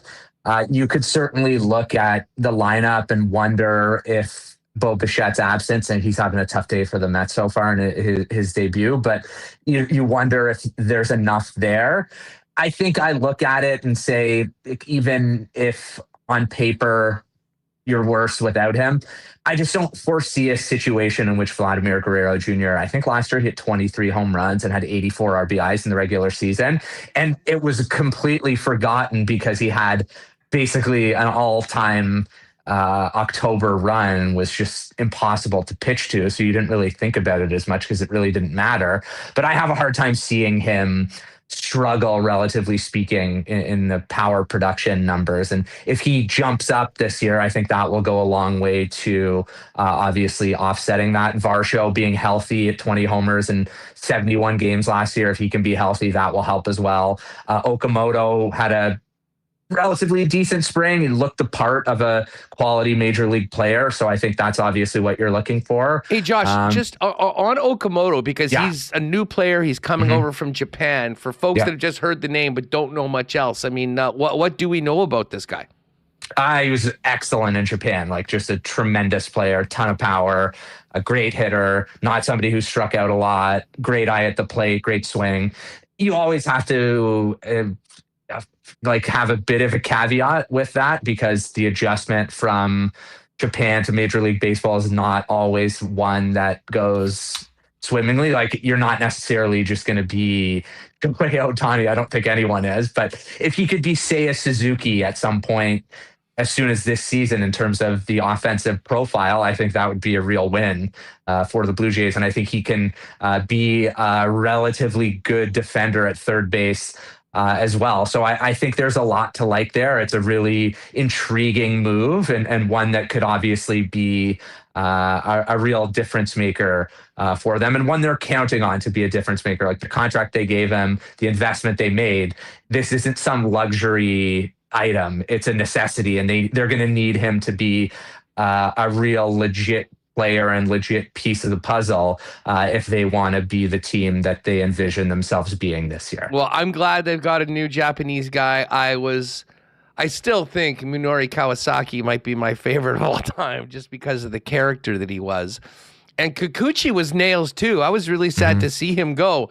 But this is a guy that's going in, is going to be playing third more often than not. And, with a strong year from him, that could be very, very big. We'll see how the batting order kind of shakes up tomorrow. But, there will be a lot counted on him, especially to replace Bo's bat and hopefully be in there. As far as the pitching goes, no surprise that Gauze is getting the ball tomorrow.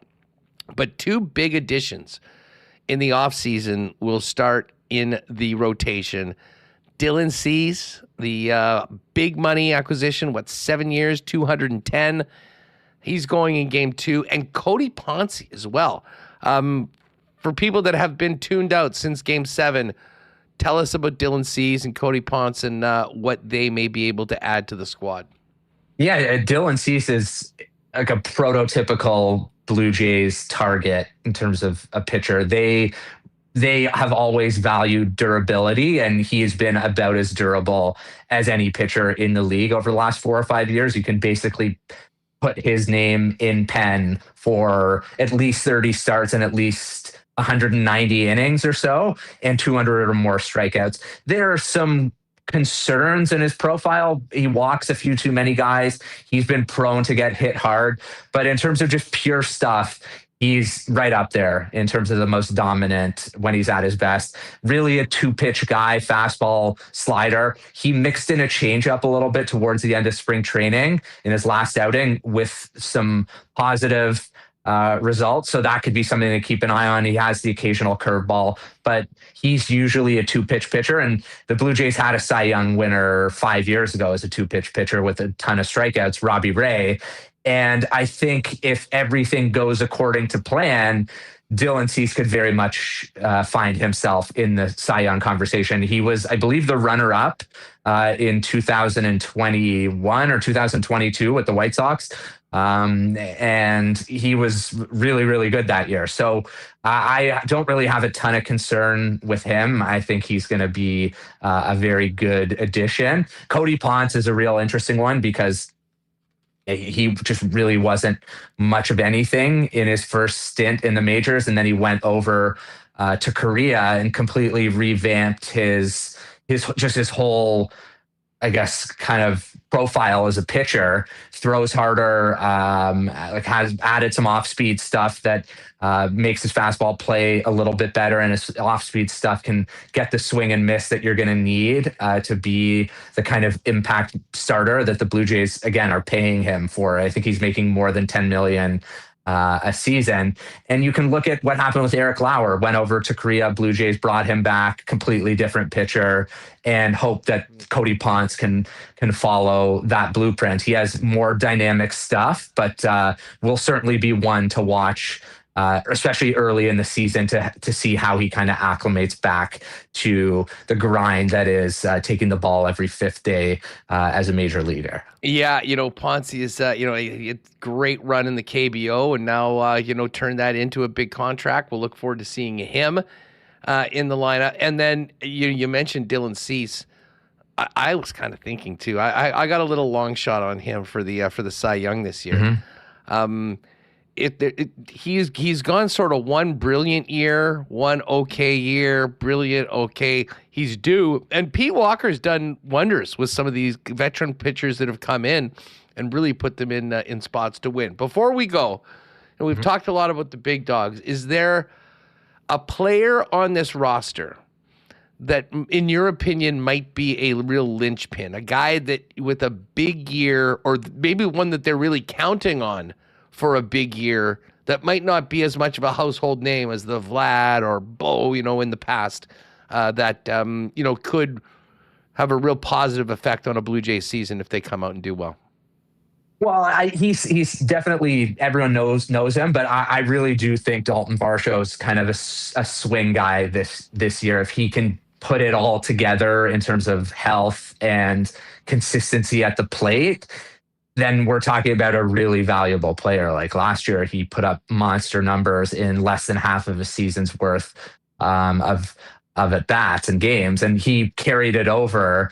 And he had some moments in the playoffs as well, but he's carried it over into the spring. He was killing the ball and not striking out a ton, and just a good at-bat after good at-bat. And he's obviously got a lot riding on this season. He's a free agent at the end of the year, and if he puts himself in position with a good year, good platform season, somebody's going to pay him, whether it's the Blue Jays or somebody else, because left-handed hitting with power and speed and arguably best defensive outfielder in baseball package doesn't come around on the open market all that often, and teams generally value those types of players. So it's all in front of him this year to set himself up for that payday. And I think if he does do that, that will obviously go a real long way to the Blue Jays kind of putting it all together again, and him playing a major role in them ideally, again, making a deep run at it and hopefully getting this thing over the line and winning the World Series. Josh, it was so great to have you back on the program. Cannot wait for opening night tomorrow. See those banners raised in the first of 162 against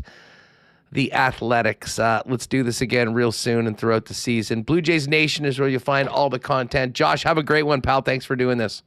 Anytime. Good to talk to you, Huss. You too. At J Goldberg 12 as well, for those of you that want to follow him on X. All right, we're going to crazy slate of games tonight in the NHL. We got March Madness, baseball.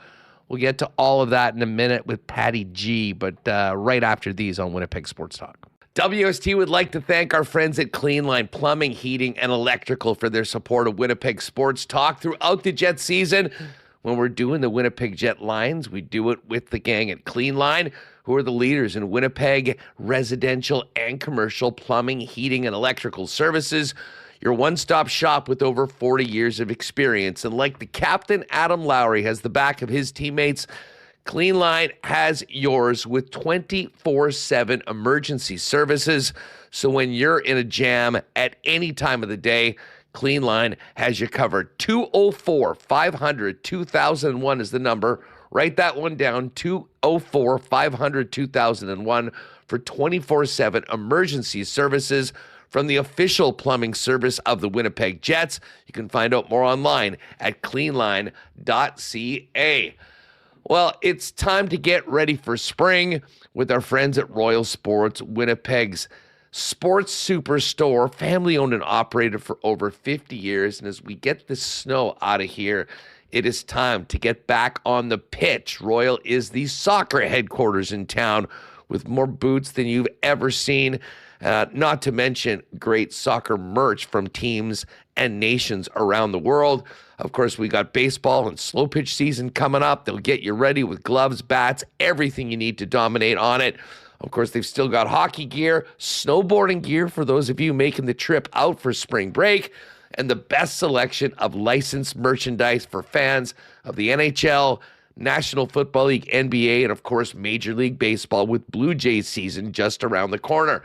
Royal Sports, 750 Pembina Highway. You got to see it to believe it. Get down there today and make sure to follow them on Instagram at Royal Sports Winnipeg for the latest merchandise drops and sale information.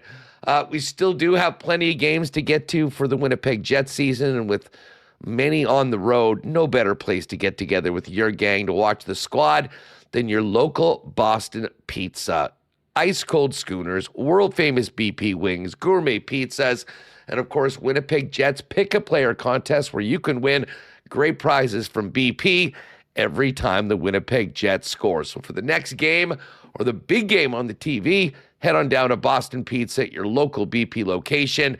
Buckle up, and of course, if you are staying at home, you can get the great taste of Boston Pizza by ordering online at bostonpizza.com. All right, much more to come on WST, but first, a big shout out to our friends at Winnipeg's favorite local brewery, Little Brown Jug. You train day in and day out, learning new techniques, approaching new concepts, and living out the thrill of achieving your goals. Building a craft beer is no different. While you spend your hours on the ice, we spend ours here, brewing our trademark beer. Again, and again. Here's to pushing the status quo and challenging ourselves to build something memorable. 1919 by Little Brown Jug.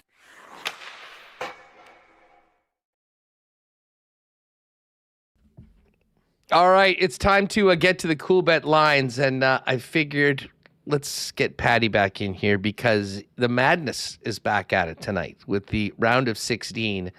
Before we get to a massive slate of games in the National Hockey League, we got to get Pat's thoughts on the hoops. And by the way, right now it's Pat, it's Jake, it's Connor, all right at the top of the WST pool. Pat, what's going on, pal? Great to talk to you again. Good to talk to you as well, Huss. Yes, the madness is back. I do hate, like, you get 4 straight days of basketball and then you get that break. I do know the students do have to go back to class. Who knows in this NIL day and age, who knows how much they're actually doing any class. But yeah, you get that rush of the 4 days, then you have a couple of days off. And then I dive right back in. But I feel like we lose a little bit of momentum. But with that being said, it's been a while since we've had, a real true Cinderella story. San Diego State a couple of years ago. But besides that, with the way that college sports are, you do see a lot of the big powers.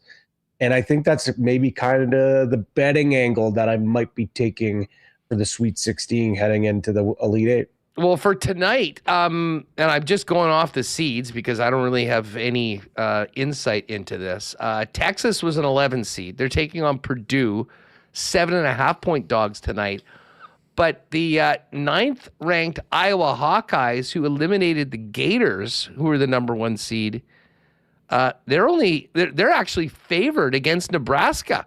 Other games tonight: Arkansas, Arizona. Arkansas, I know Jake will be back in them, plus 8.5, and Illinois and Houston. Houston, only a 2.5-point favorite. Any picks or leans for what we've got tonight? Well, first and foremost, my favorite bet of the games here tonight, looking at a few of them. I guess I have a couple of them, but that Arkansas-Arizona game, for my bracket, would love Arkansas to win this game and knock Arizona off. 8.5 is a lot of points. But I am reluctant because when you listen to a lot of the pundits south of the border, Arizona usually was a Final Four pick for a lot of folks. But what I really like here, though, is the over 164.5. And that might seem like a really high number, but Arkansas plays with an unbelievable pace. I think it's, top 10 pace in all of college hoops. Arizona also can score the ball really well. And the thing that kind of scares me in this matchup, though, is that Arkansas defensively hasn't been the sharpest group all season long. But that Darius Acuff Jr. has been so much fun to watch. And we know how important guard play is in the March Madness. And I think he is a guy that could take over a game. So I'm going to take his over 24.5 player prop at minus 111. I'll take the over on the score. And I'm kind of thinking maybe building a teaser or something to try to get that Arkansas, +8 number a little bit higher. And the other one that I'm kind of leaning at as well, the line's moved. It opened up at 5.5, and I'm kicking myself because now it's jumped all the way to 7.5. Purdue and Texas. You mentioned Texas. I mean, one of the biggest schools when it comes to just pure size of the school, the student body, the amount of money they have, the powerhouse that they are. And we're talking about this team being a Cinderella as the 11th seed. Now, this is a team that kind of has underachieved this year, so I do think this should be a closer matchup. But when you look at Purdue, they have this size that matches up really well with what Texas has been able to overwhelm some teams during this run, not just in the tournament, but for them to get through their tournament as well. So I think I'm going to lean Purdue. Maybe I tease up Arkansas, Huss, and tease, I guess, down that Purdue line and put that together. But I mean, even some of the games tomorrow, there's some intriguing matchups, but at least for the games tonight, that's where I'm leaning. Yeah, for tomorrow, the only game that I care about, and this is a little inside Barstool, but the Michigan-Alabama game, does Rico Bosco get a 10-year contract at double the salary, or do we get the Bosco Nadeau podcast if Michigan wins? If you look at the combo cards right now tonight, if you're kind of just wanting to have some fun, and I like this one, buy a touchdown. Purdue, Arizona, and Duke, all minus 6.5. So to win by 7 or more, that one's got a real nice boost from plus 436 to plus 506. And the deuces are wild. The 2 seeds to win: Purdue, Houston, Connecticut, and Iowa State. That one, another nice boost, plus 460 to plus 529. So we got you covered for March Madness over at CoolBet. MLB opening day is just a bit of a dud because no Jays tonight, but Friday will be packed. I don't know. Are you guys going to the game tomorrow night? The opener? Not going to the game. Not going to the opener. Unfortunately not. Still trying to figure out maybe Tuesday for the first dog game of the summer. That might be the plan right now, but definitely not the days of being able to, like I said, hop on to whatever ticket platform you have and buy tickets and get a cheap one. Not the case anymore. And obviously I know some folks can be upset about that, but I'm pumped for it. I'm excited. That means that the city is abuzz, and I'm sure we'll lose a little bit of the luster as this season goes. But everyone's hyped up for it. I actually almost played it to a T, Huss. You talked about it. You asked us on Tuesday, and I mentioned, there's a bit of a buzz, but literally the next day, you turn on the TV, you put on social media, whatever it is, the buzz has arrived here in Toronto. Everyone's excited for this game. Everyone's pumped up for this season. So I think the next few weeks are going to be a wild ride in the city. But I think the buzz will kind of wear off, Huss, as we always see, but it's not going to wear off like it traditionally does once that that little early season buzz is now gone. Well, no kidding. And the Dodgers are in town 2 weeks into the season. I was actually on Fans First, and I was looking at some seats. You can get upper 500 level seats for $60 for that game. The Tuesday hot dog game. When I'm planning a Jays trip, I'm I want to get out there and see you guys. I'm okay, when are they playing Monday, Tuesday, Wednesday? Because I need to be there. I need to be there for one of the hot dog days. If you missed it on Tuesday, We did kind of a WST winners at the end of WST with our favorite plays for the Major League season. The futures are all still up, and I'm sure they'll be up through the first day into tomorrow. Jays, by the way, 12-1 to win the World Series, 6-1 to win the AL. Their win total is 88.5.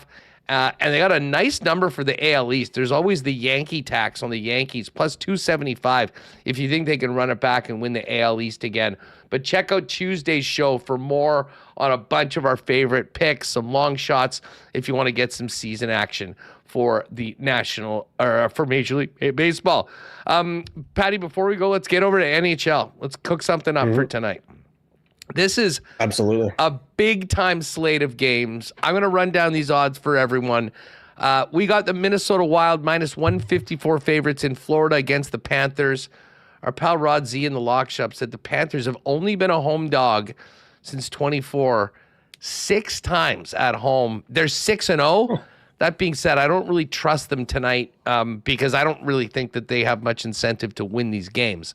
Huge game, Columbus against the Habs. Both of these teams right in the middle of the best dogfight we've seen for the playoffs in a long time. Columbus is plus 101, Habs minus 119. Dallas is in New York to take on the Islanders. Massive game for New York after just not being able to beat the Chicago goalie on Tuesday and losing 4-3. Islanders plus 109, Dallas minus 128. The Sens with no defense, but they just keep finding ways to win. They're at home against Pittsburgh, another massive East game. Ottawa's minus 147. Philly minus 164 at home against the Chicago. Tampa minus 294 favorites against the Kraken, who are really falling like a rock. Pick them between the Devils and Preds. Massive game for the West wildcard race. The Sharks are plus 115, Blues minus 135 in St. Louis. The game we'll be watching, and this line's changed a little bit, moving a little more towards the Jets. Jets still a pretty big home dog at plus 148. Anaheim minus 133 in Calgary. The Flames have all of a sudden won 4 in a row. Mammoth minus 141 at home against Washington plus 120. Then we've got Edmonton plus 115 at Vegas minus 135. That could be a playoff preview. And the Kings in Vancouver, Kings minus 174. I certainly like the Kings.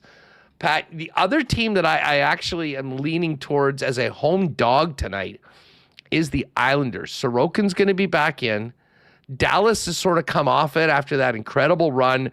They're 7 back of Colorado. To me, this is a game that the Islanders have to make up for that 2 points they lost to Chicago.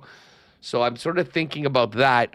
Right off the bat, any thoughts on this Columbus-Habs game? Columbus has been very good to us over the last little while. But, man, Montreal's playing at a really high level. And any other pick that you might want to put forth for a little 3-gamer? Yeah, my eyes completely drew to that Blue Jackets Canadiens game just because of the plus money on the Jackets. They've been great to us. They've been on a heater, but so have the Canadiens as well. Me personally, though, I do think when you're getting that plus money on the Jackets, that does kind of jump out. I also like the Penguins plus 125 at the Senators, like you mentioned it. Shabbat just announced now that he was it his arm or his leg that he broke, so he's going to be out for a significant amount of time. I think the Sens can only hang on for so long, and the Pens just have been a well-oiled machine. So I kind of like the number on the Penguins a little more. The Canadians do scare me, but I do know CBJ is big time friend of the program. Yeah, they are. They are. Listen, okay, so why don't we do that? And I mean, I'm sort of with you. Like I was thinking, like I'm kind of cheering for Ottawa right now, but Pittsburgh's just coming off a loss. Ottawa's gotten into that spot. This is going to go down to the final week of the season. We know. Mm-hmm. So if we put Columbus on a ticket and we put Pittsburgh, those are 2+ monies. Maybe we just lean on the Kings as the anchor. And if we can get through those 2 early games, we've got something that's plus 612 before Evdog and the boys take care of a boost. Yeah, I really, really like that. I always like having that one late game as well to take us home and into the evening. That's always fun. All right. Well, I'll tell you what. If you can send that in, let's get that up in the combo cards tonight. We'll do a little ride with WST with me and Pat. We'll take the Kings money line over Vancouver, Columbus over the Habs, Pittsburgh over Ottawa, and the guys have been real nice. That'll push close to 7-1 by the time it gets up there. As far as everything else in the exclusives, they still do have the Blue Jays exclusives. If you want Okamoto or Savage to win Rookie of the Year, plus 230.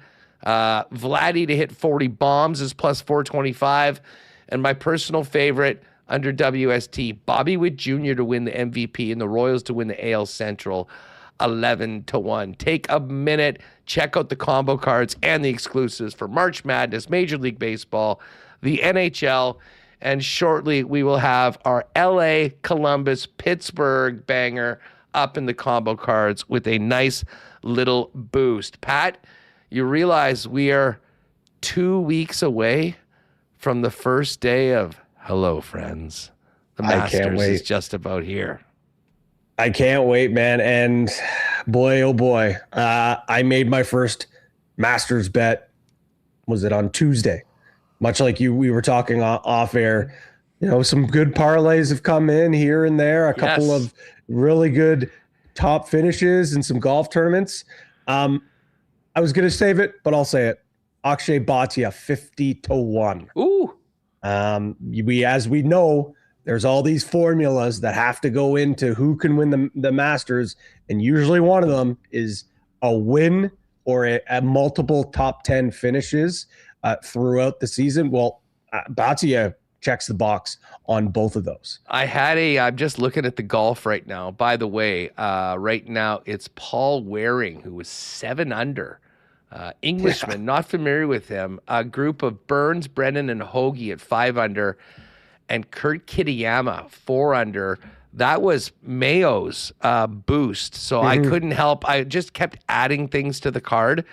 Kitayama at 35 was one of those things. So nice to see a start for him. And I don't know if I remember talking to you, but I jumped on his AJ Ewert top Canadian last week at 17-1. He went 4 under on the back 9, caught Corey Connors and cashed that one, which is another reason why there was plenty of scratch for the futures right now. But my pick, I didn't tell you this, the one that I did, and I used the 10% multiplier as well, Ricky Castillo, 66-1.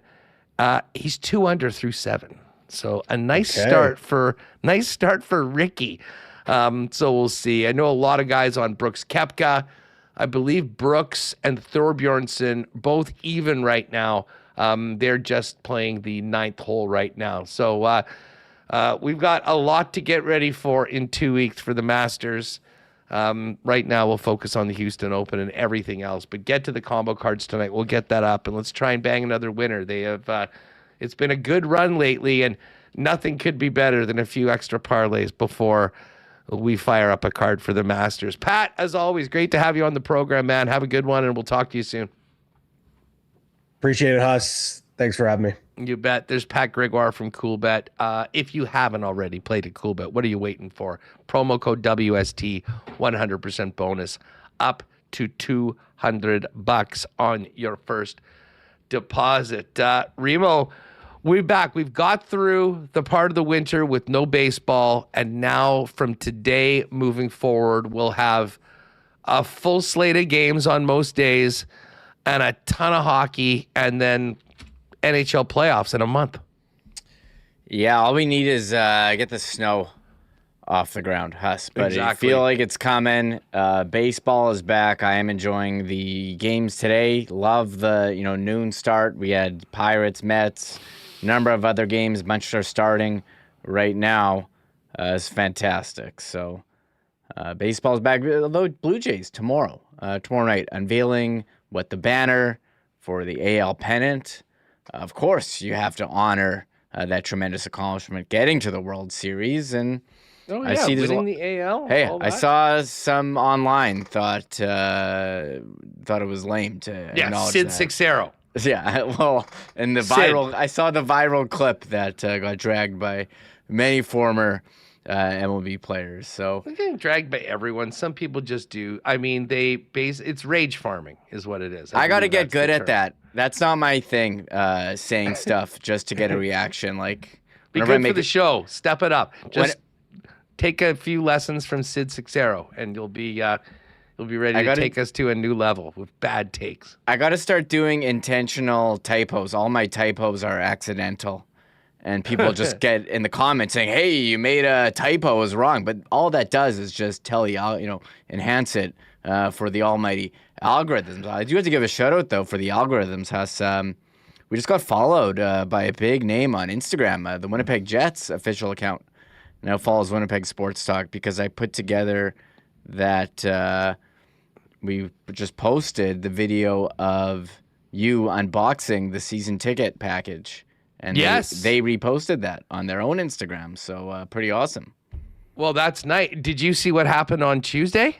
Speaking of the Jets Instagram account? They posted your tweet, right? And my prediction from the seats after he got the thing, I'm like, okay, Scheifele's getting the camo jacket. And I just tweeted that out. And then WST listener Dieter Stedinger tweeted or shot back, Cole Koepke's getting the other jacket. And, of course, that jacket's usually for the player of the game, the big guy. And lo and behold, Scheifele in the camo jacket, Koepke with the leather. Wow. And they popped that up and then had a funny sort of meme afterwards. But, yes, we were getting some love. Well, hey, listen, it's all good. We appreciate their support. And, as I say, we'll do our best to get our crew out for that final Saturday night game, April 11th. You want to join us for WST, our final game in the WST section, make it, head on over at winnipegjets.com/WST for April 11th, and we will see you all there. All right. And you know what? I shouldn't even say this. This is angering me to no degree. It's freezing right now. It's like -10. Tomorrow's high is -6. And it was supposed to be nice on Sunday. Now it looks like we're going to have a bit of snow and -2. We got to wait till next week for us to get daytime highs of 0 or more. Hopefully this is a bad forecast because we got to get out to Breezy Bend. We got to get this snow gone. We got to get golfing. We got to get the Gold Eyes back and move on to playoff time in the NHL. But tonight, all eyes on Canada Life Center, the number one team in the NHL, the Colorado Avalanche the Jets trying to keep their slim playoff hopes alive. The puck drops at 7. Connor Rabchak and Remo will have post-game commentary on the channel for you later on tonight or available for you first thing in the morning when you get up or on your way to work. And we'll do it all again tomorrow at 1 p.m., breaking down tonight's game, getting ready for Blue Jays home opener and the rematch between the Jets and Avs Saturday in Colorado. Thanks to Josh Goldberg, Conor McGahey, Mike McIntyre, Pat Gregoire. Great to have Remo back. We will see you tomorrow, everybody. Enjoy the game tonight, and thanks for hanging out with us at Winnipeg Sports Talk. Huge shout out to all the sponsors that make this show happen each and every day. We'll see you tomorrow at 1. Oh, my God! Oh! Shut it down! Let's go home! Thanks for tuning in to Winnipeg Sports Talk Daily. Make sure to subscribe on YouTube and your favorite podcast feed at winnipegsportstalk.com.